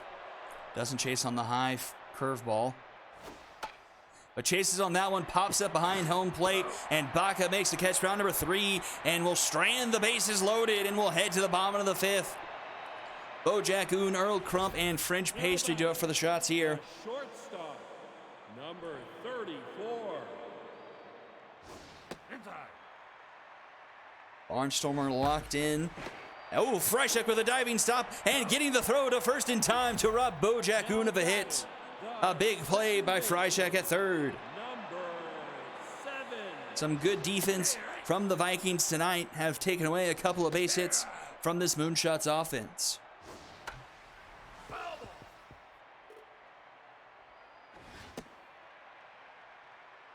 One and 2, the count now to Earl Crump. Still tense. But hits that one up the middle. That's going to be good for a base hit. So runner aboard here with 1 out in the bottom of the 5th inning for the Moonshots, which brings up French Pastry. Hitter, number 20. Just the 3rd hit of the night given up by Barnstormer. But still locked in as well with 3 strikeouts on the night through 4 1/3. But this one's grounded to Deputy. Could be 2 in time at second for 1. Back to first in time for the Dragon Special. And just like that, we're to the 6th inning where we're playing as many innings as we have hits in the game. Now batting, the designated hitter, number Hatmore 17. lead things off for the Vikings. Good on the mound, but probably will be her last inning unless she can get through it very quickly at 92 pitches here. And with a 3-0 count to Hatmore. And Hatmore hits that one up the middle. That's going to get down in front of Juice Armstrong. And the Vikings have a leadoff base runner. Now batting, the left fielder. Now. And that's going to do it for Barry Good. In comes the long reliever, D. Belford.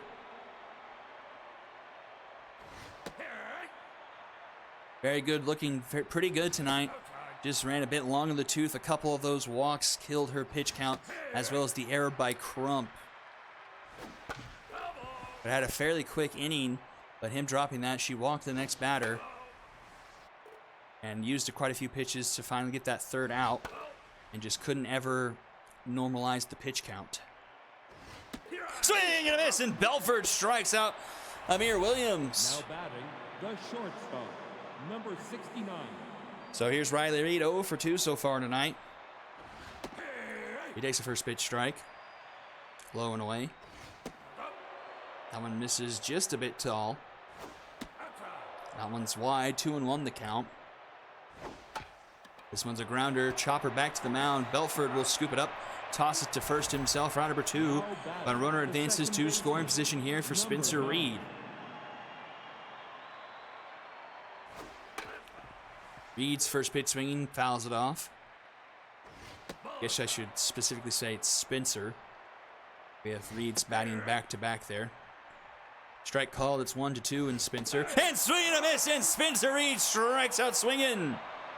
Bottom of the 6th we go. It's Nico Baca, Juice Armstrong, and Nick Hugh do it for the Moonshots. Now batting, looking to break this 0-0 tie. Number 16.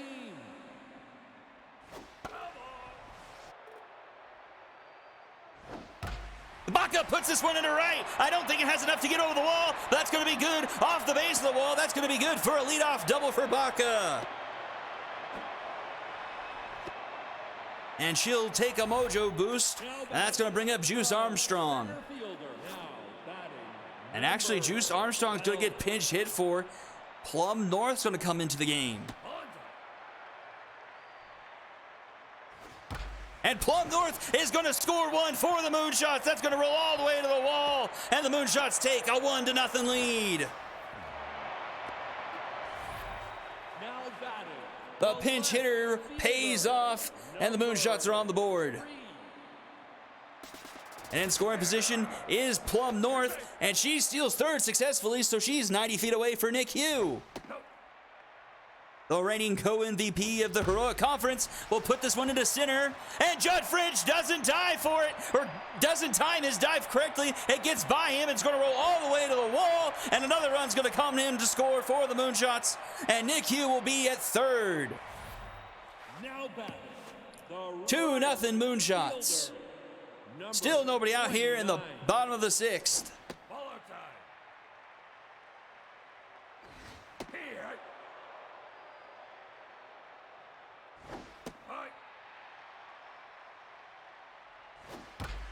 And Maddie Musgroves puts this one to the left. It's seeking the wall. It's going to bounce off the top of the padding in left. And Nick Hughes going to come home to score. It's 3-0. Another RBI double for the Moonshots. They're really put it to Barnstormer here in the sixth inning. And he's going to get pulled in favor of Bruce Hot Mike. So Barnstormer can't last longer than 5+. Gave up 3 and is responsible for the runner at second. This one's a pop-up into shallow right. Vicky Marshall is there, makes the catch for the first out of the inning. Runner stays put at second, which brings up a tense Rec Dreams.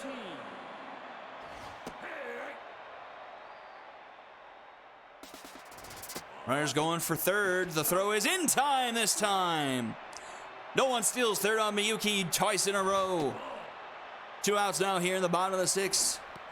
Base is empty for Rec Dreams. He falls behind. Or actually, well, it doesn't matter. He gets rung up there. Bruce Hot Mike closes the inning, but not before the Moonshots strike first to take a 3-0 lead here into the top of the seventh. Now batting, the catcher. Now in the game. Plum North's getting pulled. Here comes Dale Blanco. A very successful pinch hitter, as she not only drove home a run, but scored herself. So the AI doing some good things here for the Moonshots. And old reliable Dale Blanco now takes over in center field. Belford will issue a walk to Miyuki, leadoff runner aboard to start the seventh inning for the Vikings. And that brings up Vicky Marshall.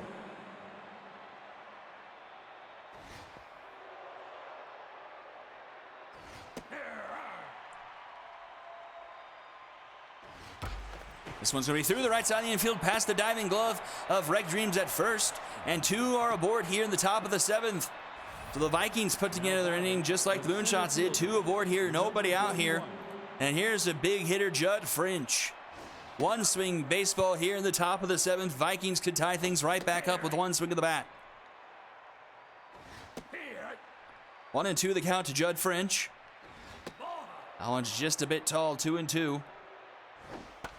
Swung on. Oh, Belford can't handle it. It dribbles to Earl Crump. Earl Crump's only play is to go to first for out number 1. But both runners advance 90 feet, are in scoring position now for Liam Freishak. Freishak takes a first pitch strike on the fastball. Swings through the next fastball and fouled behind 0-2. And strike 3 called at the bottom of the zone. Freishak is run up on 3 straight pitches. And here's Gage Jeopardy. Try not to waste this opportunity for the Vikings.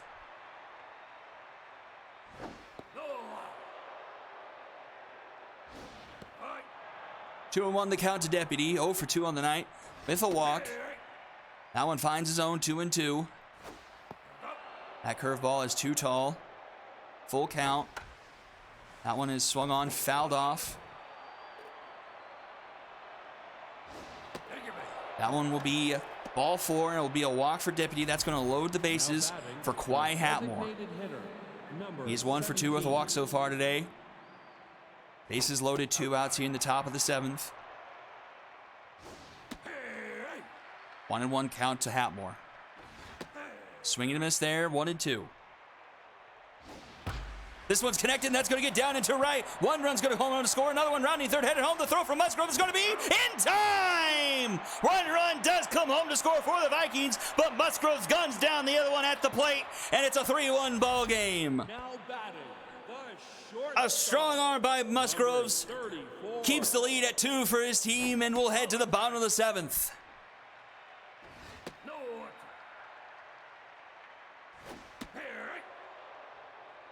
Leading off thing for the Moonshots is Bo Jackoon here in the bottom of the 7th. Grounded to third. Freishek able to backhand it. Get it to first in time for out number 1.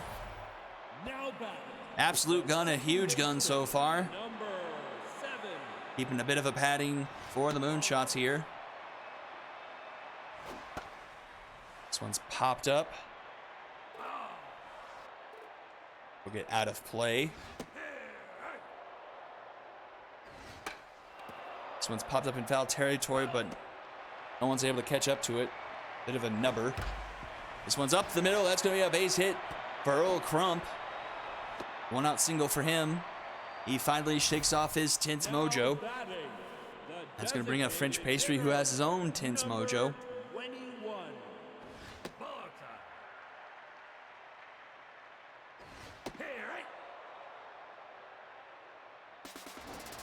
Runners going. The throw is going to be in time. Not a doubt about it. And oh, Crump's gun down the second, caught stealing for Miyuki. So a couple of people showing off the guns here tonight in Big Sky. The catcher, number 60.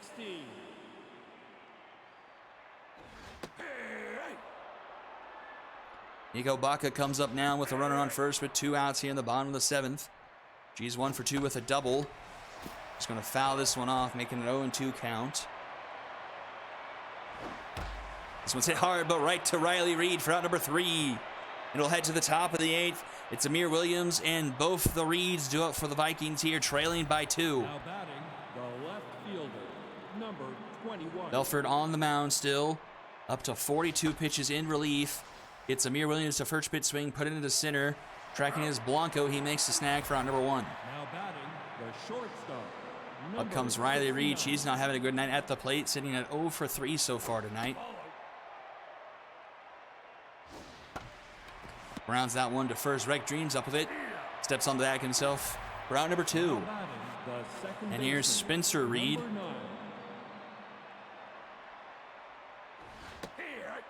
Takes a first pitch strike. Curveball misses inside, 1-1. That one's fouled off, 1-2 now. Runs outside, 2-2. Swung on, grounded to first. Rec James will take it himself once again for round number 3. A 1-2-3 inning for Belford, and we head to the bottom of the 8th. Moonshots looking for a little bit of insurance. It's Blanco, Hugh, and Musgroves do up for the Moonshots here. Still holding on to a 3-1 lead late in the game. First pitch swing, Blanco fouls it off into the stands. And swings through that one, 0-2 the count. Pops this one up, but this will find the stands as well. Stays alive.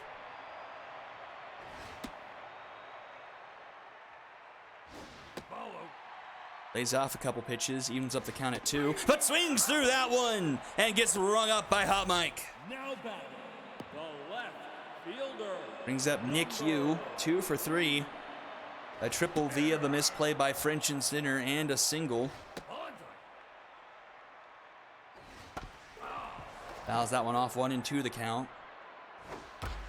And hits this one up the middle, another base hit for Nick Hugh, 3 on the night for him. It's going to bring up Matty Musgroves. The right fielder, number 29.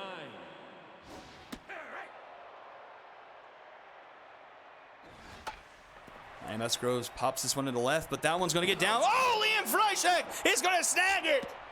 I thought that one had a bomber special written on it for sure, but Freishek with the sliding stop for out number 2. He covered a lot of ground with that dive. And they're going to catch Nick Hugh in a rundown. So just like that, we head to the top of the ninth. Vikings need 2 to tie, 3 to take the lead. It's Buki, Marshall, and Judd French due up here. The catcher, number 45.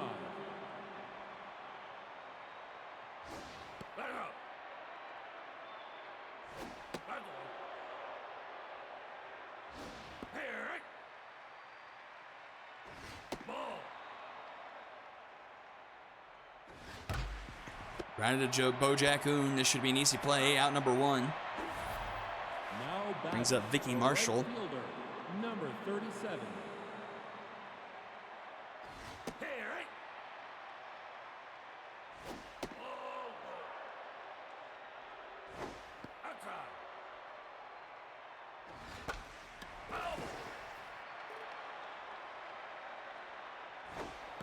And strike 3 called.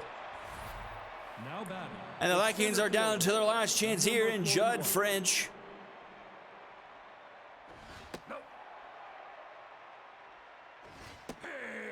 One on the count to him.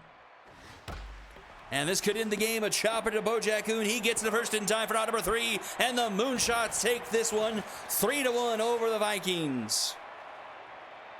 A low-scoring affair here. The 3-run bottom of the 6 is all the Moonshots need to take the W. Only 6 hits for the Vikings tonight. 2 from Marshall and 2 from Hatmore. 1 by French and Reed. Rack up 9 strikeouts tonight. 9 hits for the Moonshots. 3 from Hugh, 2 from Musgroves, 2 from Crump, and 1 from Baca, and 1 from the pinch hit from Plum North. 5 strikeouts, only 1 walk drawn by the Moonshots. Taking the little pitching. Barnstormer gives up those 3 through 5 innings pitch. Hot Mike closes the door pretty nicely, only giving up 3 base runners through 3 innings pitch. It'll be D. Belford actually who gets the win, giving up only 1 earned through 4 innings pitched, racking up 4 strikeouts and only 4 base runners himself. Gets a gold star for me. Will he be recognized on here? He won't. Nick Hugh, very good, and Plum North will be your all-star honors here. Don't go anywhere. Game number 4, Walkers and Gauchos will be up next. Don't go anywhere. We'll be right back. A brave adventurer like me. Members everywhere that I've come from.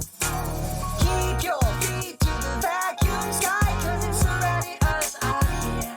Follow the trail of the stardust of the ones that came before us, and we'll see what we've always been. Dream of me whenever you are feeling oh so lonely. Try to leave your fears behind. We are locked in an orbit racing round the dots of newly worlds that make a light. Keep your eyes on mine.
As the sun steps down and escapes the day, we'll calmly walk away from the frame. When structure falls and all else fails, we will build it once again.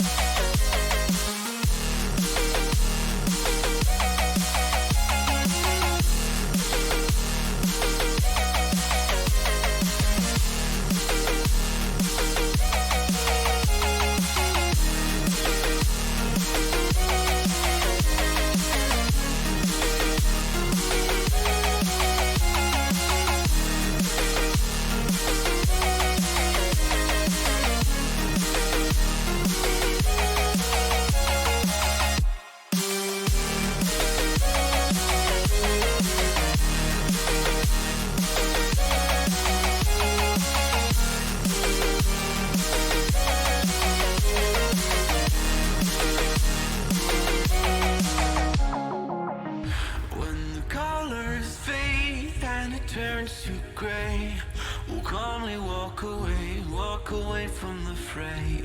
When structure falls and all else fails, we will build it once again. We can climb high, higher than before, or we could stand by while it burns to the floor, though we cannot fly.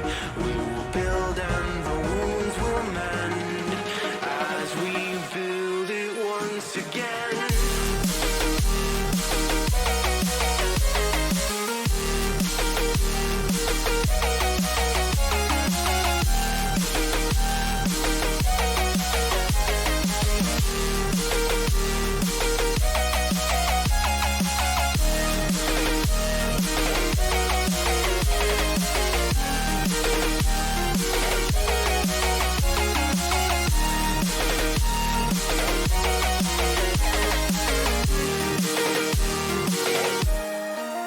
And we can climb high, higher than before, or we could stand by while it burns to the floor, or we cannot fly.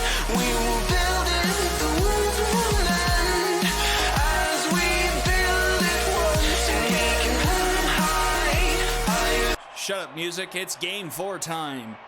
We've got the Gauchos and the Walkers facing off here in the Battle of the Motor Yard. What should we call this rivalry, since they're both in the Motor Yard? The left fielder, Motor Yard number Mall. 78. M-A-U Mall. How do you spell mall? M-A-U-L? Oh, M-A... I don't know. Spelling's not my forte, as this one's popped up into left. Now batting the second baseman, number 21. This one's grounded to short, so Sophia Billups up with it in time at first. Brutus Banger retaking his mantle Now batting as the first baseman shortstop, there. Number 2.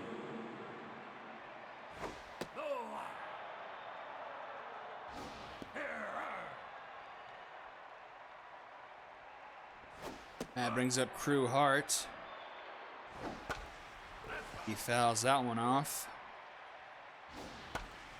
He runs that one to third. Athena Hex will be up with it in time at first for out number 3. Quick 1-2-3 inning, and we'll head to the bottom of the first. It's Miranda Biscuit, Samir Tailwind, and Athena Hex do it for the Gauchos. Now batting the left Let's see, I think number this is game number 3 for the Walkers. They come in at 1-1. Game 4 for the Gauchos. They come in at 1-2. Gauchos with that hard luck loss versus the Lumberjacks. Lumberjacks battling back in that one. Take a late lead and end up closing that one out. And the Gauchos also dropping the other one on Super Saturday to the Moonshots 3-6. But then beating the Retrievers 6-0. So 3 games in that first week, then completely off week 2. First action we've seen from them in a while. Here's Samir Tailwind.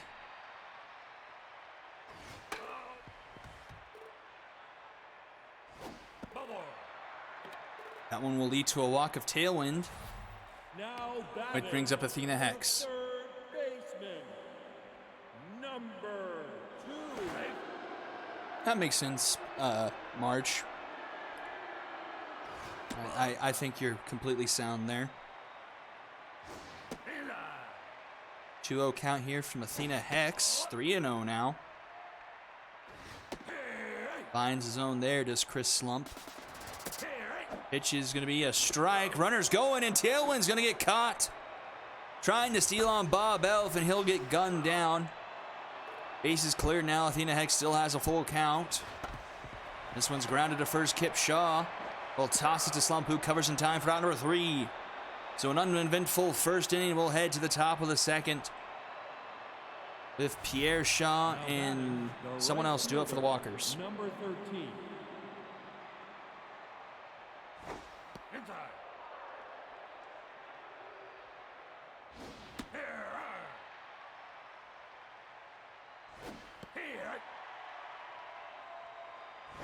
Outside. 2-2 count here to George Pierre. And that will end up being a leadoff walk for Pierre. Now batting, the first baseman. And that's going to bring up Number Kip 32. Shaw. Now playing first base, no longer in center field for the Walkers. Also one of the veterans inning into his 7th season. That's going to be a gun down from behind the plate. So both catchers catching runners here early in this one.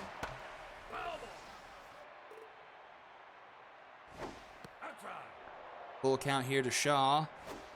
And Shaw puts this one into left, and that's a monster shot. Just short of the stands in left field, and the Walkers are on the board 1-0.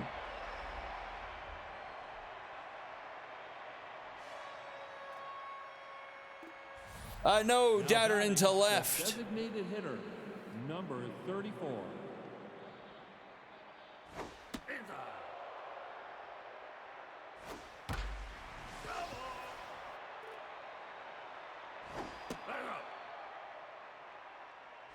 No. 3-1 count to Severus Chernley. Chernley grounds this one. Sophia Billups up with it.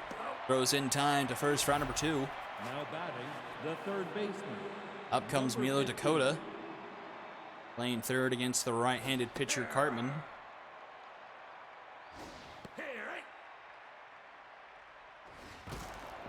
And he'll break his bat, grounding that one back to Cartman. He gets the first in time for out number 3. The solo shot by Kip Shaw breaks the scoreless tie as we'll head to the bottom of the second inning. Now batting, Brutus Banger to lead things off for the Gauchos. number 0.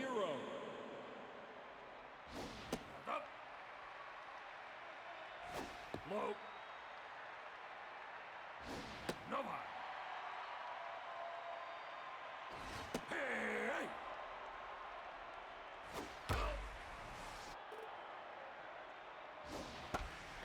This one's grounded to second. Botley up with it in time for round number 1. Now batting, the right fielder, number 40. Hey. Ball high. Here. And strikeout for Slump, his first of the evening. Now batting, the shortstop, number 9.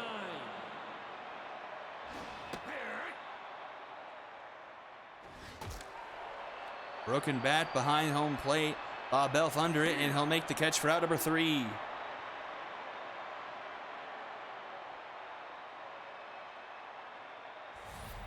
Now batting, the center fielder, number 1.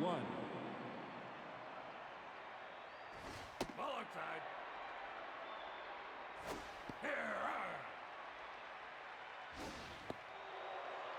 2-1 the count here.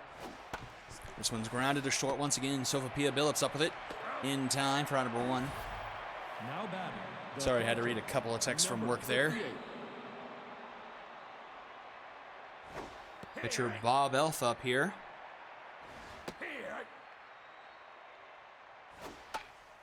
We'll pop this one on late and off the netting. Remains an 0-2 count.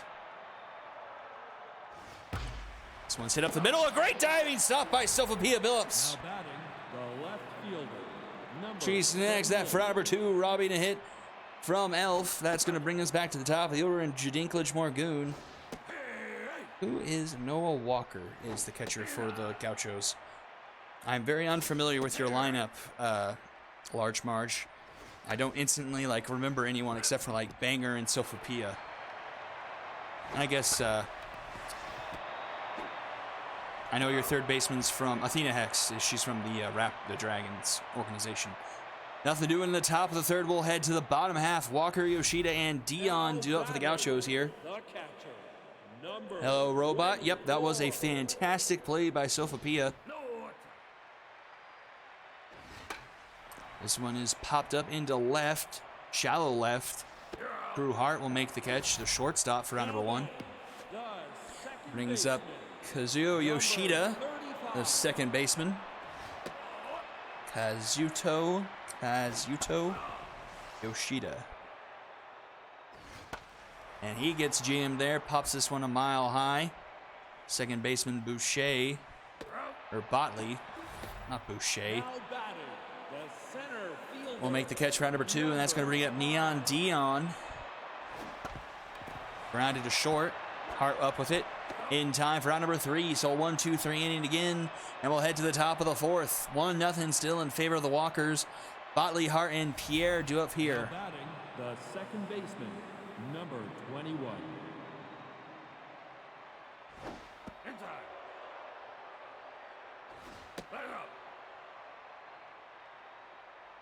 Here is Bimmerman. 0 for 1 so far tonight. Cartman, actually, the only hit he gave up was that home run to Kip Shaw. Other than that, just a walk on his stat line so far tonight, so it's been keeping things quiet. That one's off the glove of Brutus Banger. Another BB there. Brutus Banger, Bobby Boucher, Bimmerman, Botley. Now batting, the shortstop. We got the BB acronyms down to a science here. So as soon as I say that, the second hit given up by Cartman. Ricochet off the glove, brings up Crew Hart. One on, nobody out here to start the 4th inning. Runner going, the throw from behind the plate is not in time. And scoring position is Botley.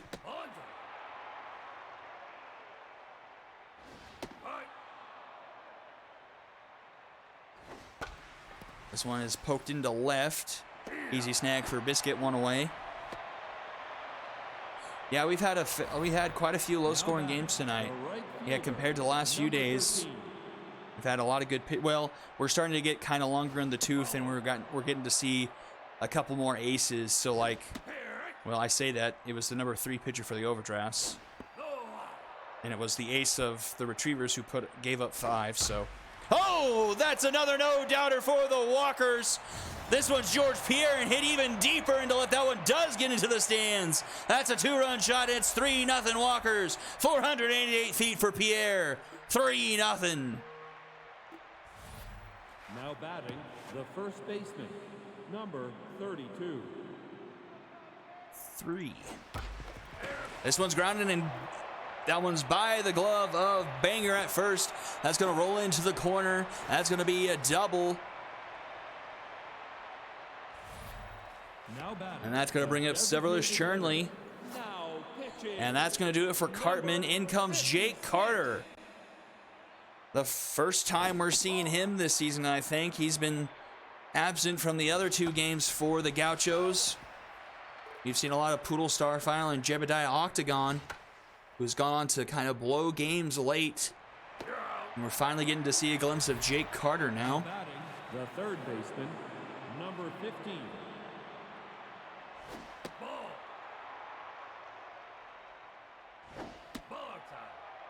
2-0 count here to Milo Dakota. With a runner in scoring position still. And that will be a walk for Dakota. That's going to put 2 aboard. And that's going to bring up Bobby Boucher. Center fielder, number 1.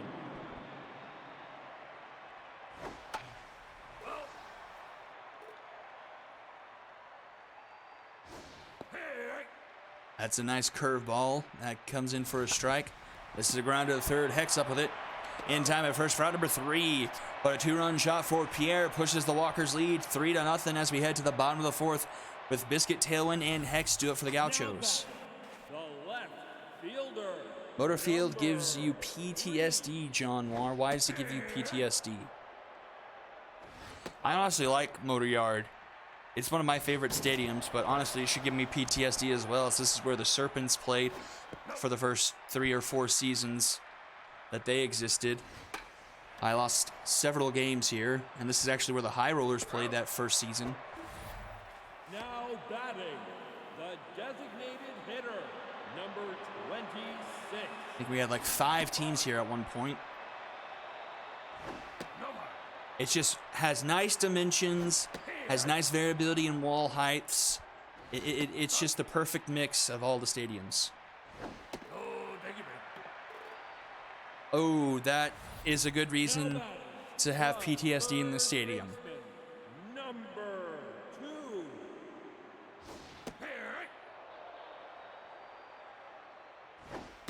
So runner aboard here for Athena Hex. Chris Slump locked in though. Giving up 2 walks so far tonight. Has himself a strikeout. 3-1 count to Hex. In there for a strike. Full count now. And that's going to be ball 4. So back-to-back walks given up by Slump. And that's going to bring up Brutus Banger, the former Bomber. Number 0. The season 5 draft pick finding a new home right before the trade deadline last season.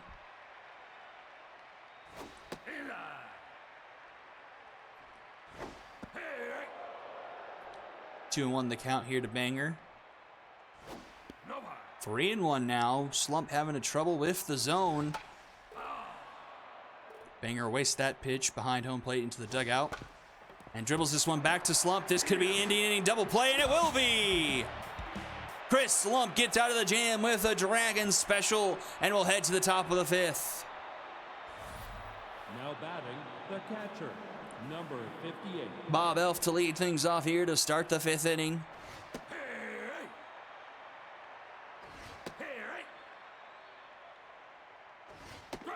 And he gets rung up there.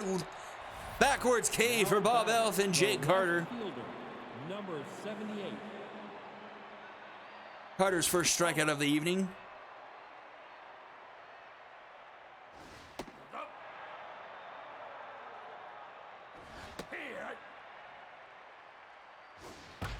This one's hit up the middle. Sophia Phillips with the diving stop. Can the throw get there in time? It will! Another great play by Phillips at short. Second baseman, She's had 2 of those tonight.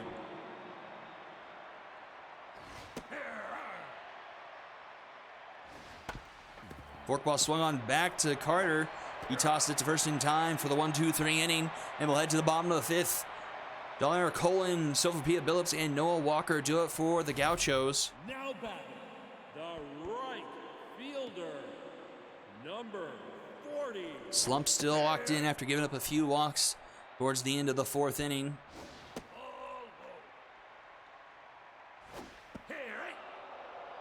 One and 2 count here to Colin. That one's poked foul. Swing and a miss! And Colin goes down swinging. Now batting, Here's Sophia Phillips. She's been flashing the leather quite nicely in the field. Let's see if she can get things kick-started for her offense here in the bottom of the 5th inning. And she will! She connects with this one. It's headed deep into the night. In Motor Yard, it's off the very top of the wall in right center. And she'll stay put at second with a 1-out double. The first hit of the night for the Gauchos. Just missed a home run by about a foot. 24. And here's Noah Walker.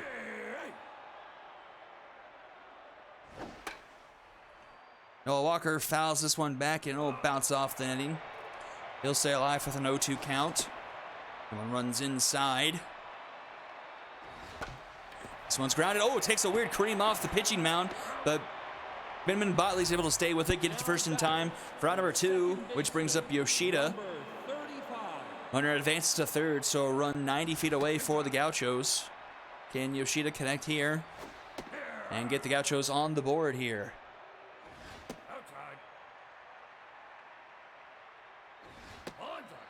3-1 count to Yoshida. And Yoshida will take a walk. So that's going to put runners on the corners here for Neon Dion. Center. One swing baseball here in the bottom of the 5th.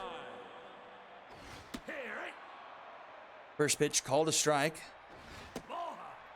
Allen runs outside, 1-1. And this one's popped up, jammed. It's going to go behind home plate, and Slump's going to get out of another jam. Caught by Elf for out number 3, and we'll head to the top of the 6th inning. Still 3-0 in favor of the Walkers. Now batting, the shortstop, number 2. Brewhart to lead things off here. Ball outside.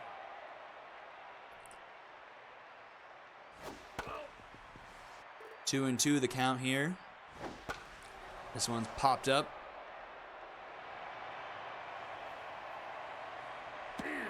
Yoshida makes the snag for out number 1. Batting, the right fielder, number 13. Here's George Pierre, hit an absolute monster shot into left last time he was up. His lone hit of the day has walked his other time. He's got a 3-0 count against Carter. That'll be a 4-pitch walk. Now batting, That's going to bring the up first Kip Shaw. baseman, These two men number 32. on base and at the plate are the lone runs on the board for the Walkers. The lone reason they have a lead here tonight.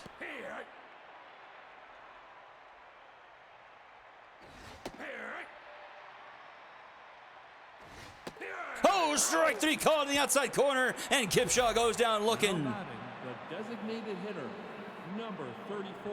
That's going to bring up Severus Chernley.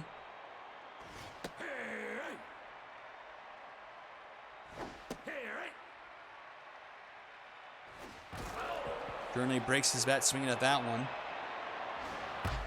And that one's going to be grounded to Sofapia, and she'll toss it to first in time for out number 3. And we'll head to the bottom of the 6th, top of the order. Do it for the Gauchos here. They still trail 3-0.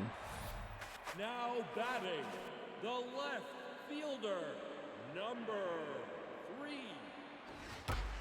And that's going to be a base hit up the middle, leadoff single for Miranda Biscuit. Now batting, the Which brings up Samir designated hitter, Tailwind, number the 26. season 6 free agent acquisition. Was the first one off the board in free agency. Runner going, and that's going to be caught first. Another caught stealing. Bob Elf is not letting anyone go by him tonight. And strike out looking. Severe Tailwind was frozen there, and Slump has himself his 3rd strikeout.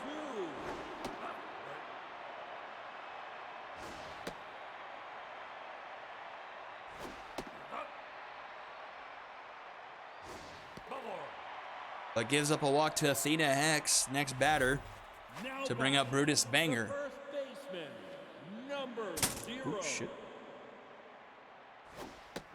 Just dropped my phone on my keyboard. That's not great. Another one, but this one's not in time.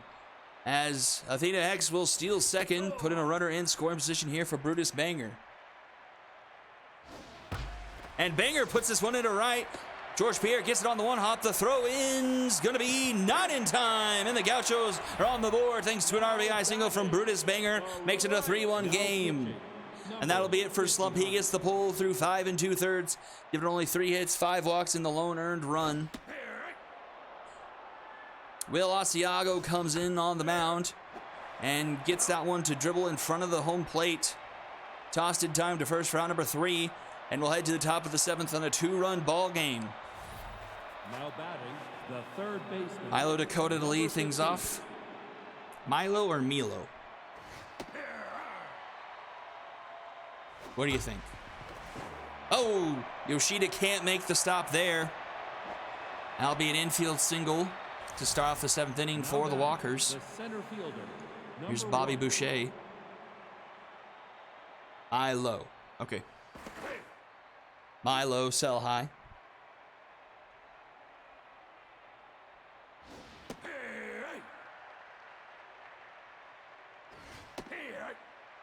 Oh, 1-2 here to Bobby Boucher.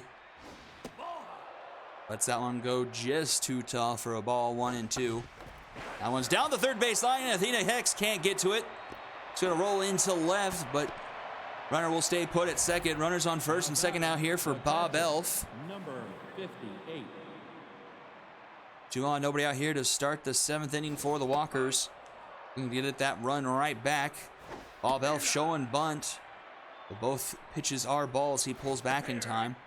That one's a called strike. 2-1 the count. That one not showing bunt, but it's called a strike. This one's popped up into right. Trending in foul territory. Neon Dion. Oh! Well, it ends up benefiting the Gauchos as Neon Dion drops that ball, and the next pitch, Bob Elf grounds into a Dragon special. So 2 outs now here in the top of the 7th, but a runner at third here for Jadinklage Morgoon.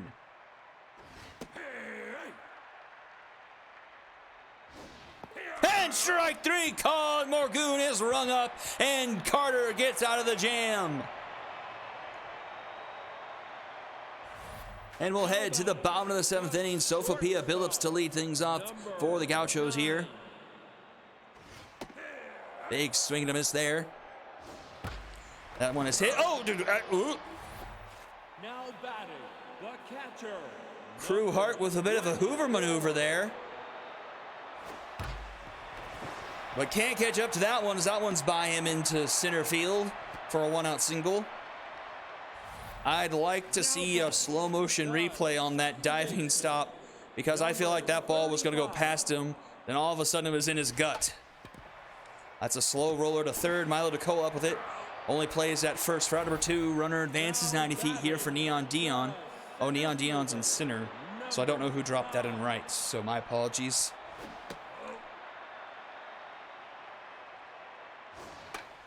This one's popped up behind home plate. Is it going to stay in play? It just ekes over the wall. Over the netting, I should say. Slider called a strike. 1-2 the count. That one's too tall. 2-2. Oh! Neon Dion puts this one in the left. Tracking back at the wall. It's off the top of the wall. RBI double for Neon Dion. It's a 3-2 ball game. Missed tying up the game by about a foot. And here's Miranda Biscuit with a runner in scoring position. Tying run 180 feet away, and she hits this one up the middle, but Botley's able to backhand it and get it to first in time for out number 3. But another run up on the board for the Gauchos makes it a 1-run ball game heading into the top of the 8th inning. Now batting, the second baseman. The Gauchos have been about a collective 2 feet away from 2 home runs tonight. Dion missed that one by literally about... Oh, Billups still flashed in the leather here into the 8th inning. Billups has been absolutely fantastic defensively tonight. And another one hit right to her. She scoops it up, gets to the first in time for out number 2. Sophia Billups making a name for herself here tonight on week 3, day number 2. That's what 89 fielding will do for you.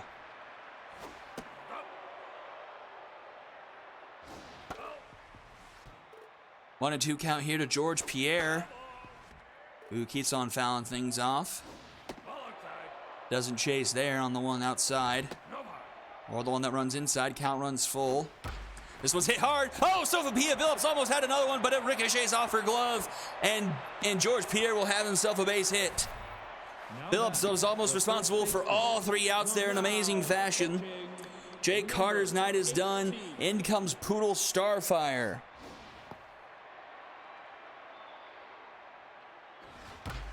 This one's hit into left. Tracking back is Biscuit, and she'll make the catch just in front of the warning track for out number 3.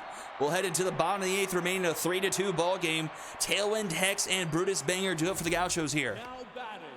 Smear Tailwind Tints 0 for 1 with 2 walks so far tonight. First pitch swinging, hits this one to the left, but that will be foul.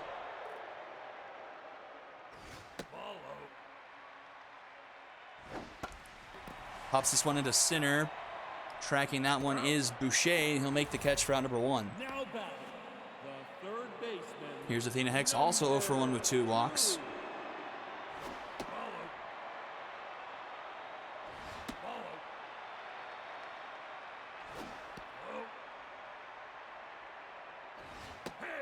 Three and 1 the count to Hex. She swings that one, fouls it off, makes it a full count for Asiago. This one swung on and will just be foul as well. Swings on that one. That one's going to be through the right side of the infield. Base hit for Athena Hex, her first hit of the night. Now batting. And the tying run aboard for the Gauchos here. And here comes Brutus Banger, 1 for 3 on the night. Has an RBI single, his last plate appearance. Athena Hex has plenty of speed, but Bob Elf also has plenty of arm.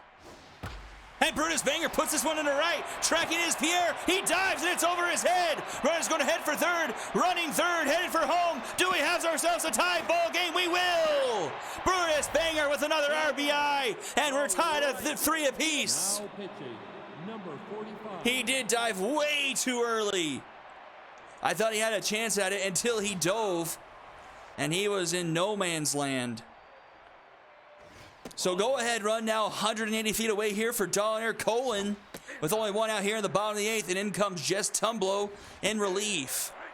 2-2 count here to Colin, who's 0 for 3 intense. Count runs full here.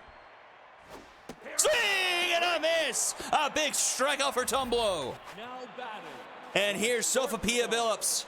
number She's been an all-star here tonight with her defense and had a massive double into center earlier. Can she put her team ahead? It doesn't look like it. This one's grounded to short. Crew hard up with it. In time at first for out number 3. But the Gauchos tie things up at 3 apiece going into the final frame. Severus Chernley, Milo Dakova, and Bobby Boucher do it for the Walkers. designated hitter, number 34. Poodle Starfire on the mound. I almost said Pseudo Poolfire. Or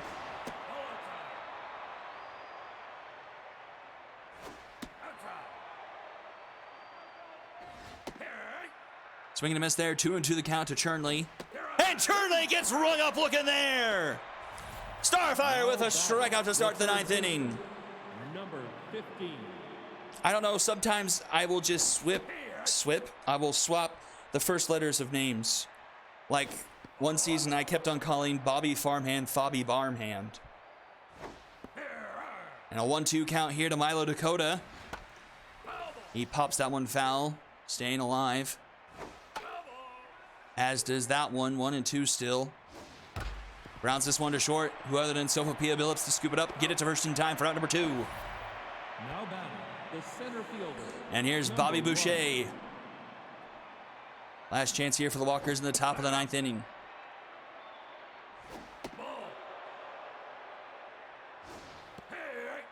Strike called there, 2-1 the count. This one's hit into left. Tracking it is Biscuit. Can she get there in time? She will for out number 3. Will game 4 deliver us another walk-off here in day number 2 of week 3. It's Walker, Yoshia, and Dion to try and win this one for the Gauchos in the 9th inning. Noah Walker 1 for 3 tonight so far. Tumblo still on the mound. 1-2 count here to Walker. Walker hits that one hard to second. Botley up with it in time at first for out number 1. Here's Kazuto Yoshida. He's 0 for 2 tonight with a walk. First pitch swing, pops this one up behind home plate. Bob Elf is under it. And he'll make the catch for out number 2. And here's Neon Dion. He put one into left about a foot short of a home run and actually strike that. Here's Cuz Peterson, who will take the at-bat from Dion. 1-1 the count here to Peterson. Backs off the plate there, 2-1. Swings at that one, fouls it off, 2-2. Count runs full. Swing and a miss! And we're headed to extra innings. Top of the 10th, Bob Elf, Jadinklage Morgoon, and Bibham and Botley do it for the Walkers here. And I have to assume Elf will get pulled in favor of Ortiz. No, Wingspan Wackett. And Peterson gets pulled for Siren Pearson to center.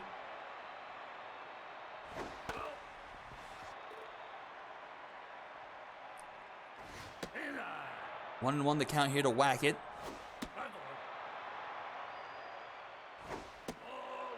Three and one count. That's going to be a leadoff walk for Wingspan Wackett. So go ahead, runner aboard here for Jadinklage Morgoon. And Morgoon's actually going to be the one who gets pulled for in favor of Eddie Ortiz.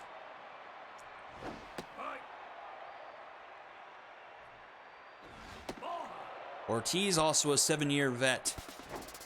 Looking to get things done for his team. Hit and run was on. Yoshida out of position, but is able to recover in time to snag the ball, get it to first in time for round number 1, but runner will advance 90 feet, so the go-ahead run in scoring position here for Benjamin Botley. Botley first pitch swinging, pops this one into shallow center.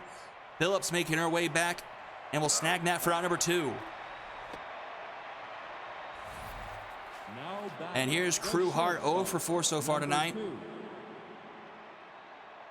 Former retriever coming over mid-season last year. Looking to put his team up here in extra innings. But falls behind 0-2 to Poodle Starfire. This one's grounded back to the mound, but under the glove of Starfire, Yoshida up with it in time at first, round number 3. And the Gauchos have another chance to walk things off here in the bottom of the 10th. It's the top of the order. Biscuit, Tailwind, and Athena Hex due up for the Gauchos.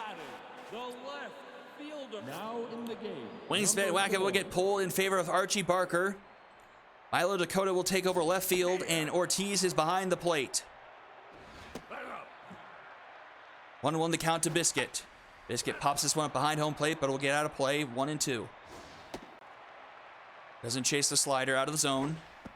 And the curveball's too tall, full count. This one's popped up into right. Pierre's under it. And he makes the catch for round number 1. Here's Samir Tailwind, 0 for 2 intense tonight. Has walked a couple times, though.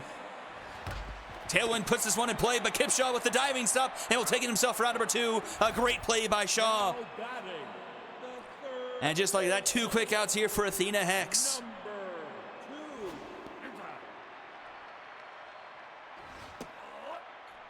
2-0 the count to Hex. 3-0 now. Athena Hex is going to put this one in play, and Kipshaw can't stop that one. It rolls by him for a base hit for Athena Hex. So a 2-out single puts the runner aboard, and here's Brutus Banger. He's 2 for 4 on the night and has 2 RBIs. He's been the offensive player of the game for the Gauchos so far in this one. He's had some clutch at-bats. Can he deliver the game winner here in the bottom of the 10th with 2 outs? Tumblo is very concerned with Hex at first. She's got a lot of speed and locked in, so she has even more. It's a 3-0 count to Banger. They might just intentionally walk him.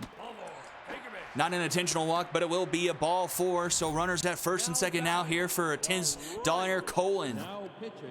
And out comes Tumblo. In comes Woody Scottish. Colin will take the at-bat with the game-winning run 180 feet away. Quick 2-0 count to Colin.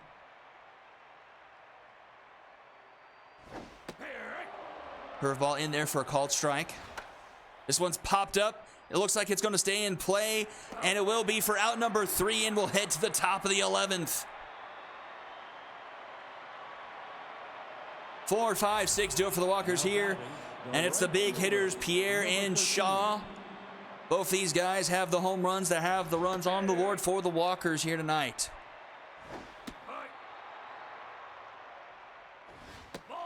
Two and 1 the count here to Pierre. Pierre grounds that one to first. Banger scoops it up. Will step in the bag for round number 1.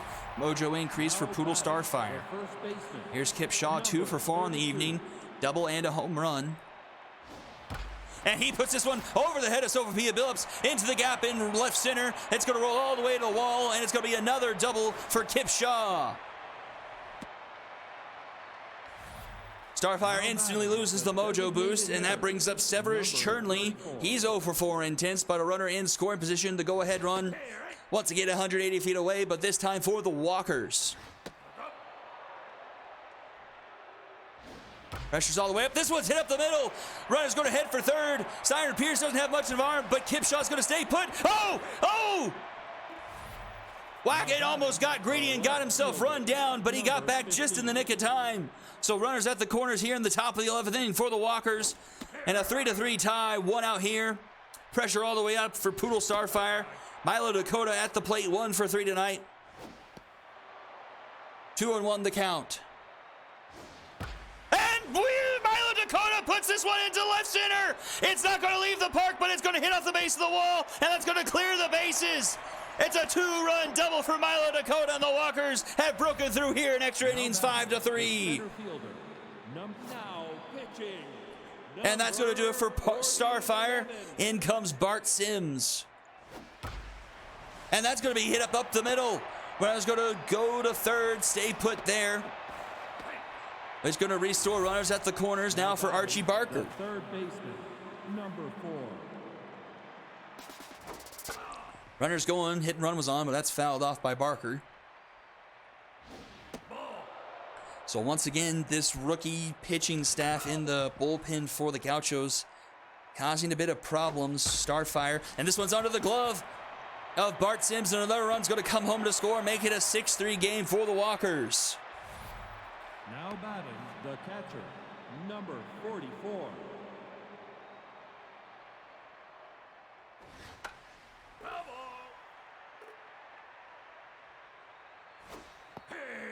Here's Eddie Ortiz, 2 on, still only 1 out in the top of the 11th. 2-2 the count here. Count runs full now. This one's going to be foul.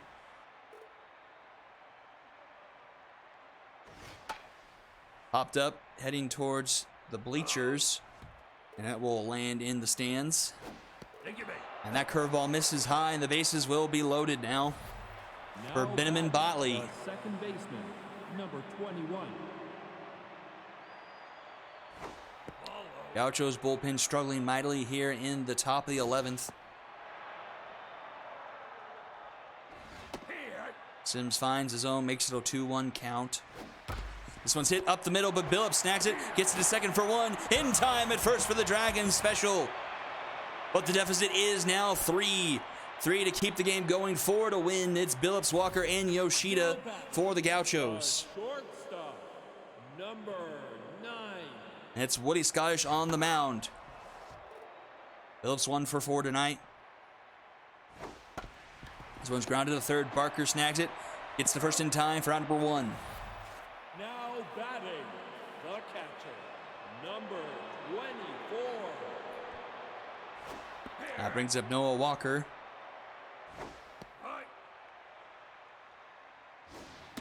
Swing and a miss there. 1-2 the count. In the dirt, 2-2. That one's low as well. 3-2 now. Taking the plate, borderline pitch there. Not sure if that would have been. Oh, but a swing and a miss, and that's out number 2. Now batting, the And Yoshida is the last chance for the Gauchos here in the bottom of the 11th inning. Need to stay alive here as the Gauchos trail by 3. And he hits this one into right, tracking back. It's at the wall. It's off the top of the wall. And he'll end up at second with a 2-out double, and the game's not quite over just yet. Here's Styron Pierce. center fielder, And she'll stay in. 3.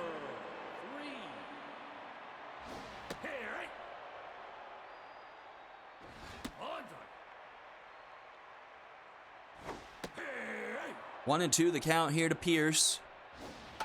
And Pierce will dribble that back to Scottish. And that's out number 3, and that's the game. The Walkers take the game from the Gauchos with 3 in the top of the 11th and win 6-3. Let's take a look at some stats. 12 hits for the Walkers tonight. Big middle part of the order there. 2 from Pierre, 3 from Shaw, and then a pair from Dakota and Boucher. RBIs from Pierre, Dakota, and then Shaw and Barker. 5 walks, 4 strikeouts, 9 hits for the Gauchos. A pair from Hex and Banger. Banger had 2 RBIs. Dion had the other one. And a few hits spread around, 6 walks, 6 strikeouts. Woody Scottish gets the win through 1 1/3 innings of clean baseball, pretty much. Chris Lump-Long departed, only 1 earned run through 5 2/3. Did give up 5 walks, though. Poodle Starfire will get the loss, 3 earned through 2 2/3.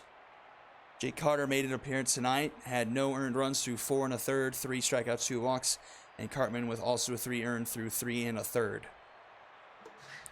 Shaw, nothing but Walkers on the starboard here in game number 4. Shaw getting this first, followed by Pierre and Milo Dakota. So another big night tonight. Overdraft sweeping the Retrievers here in Season 7. 5-0 in the first game tonight. Cyclones keep the Wildcats winless in Season 7, 5-4. Moonshots with the 3-1 victory over the Vikings, and the Walkers with the nightcap win over the Gauchos 6-3. Be sure to tune in tomorrow night. I'll be on the call once again. Thank you all for tuning in. I'll see you all tomorrow.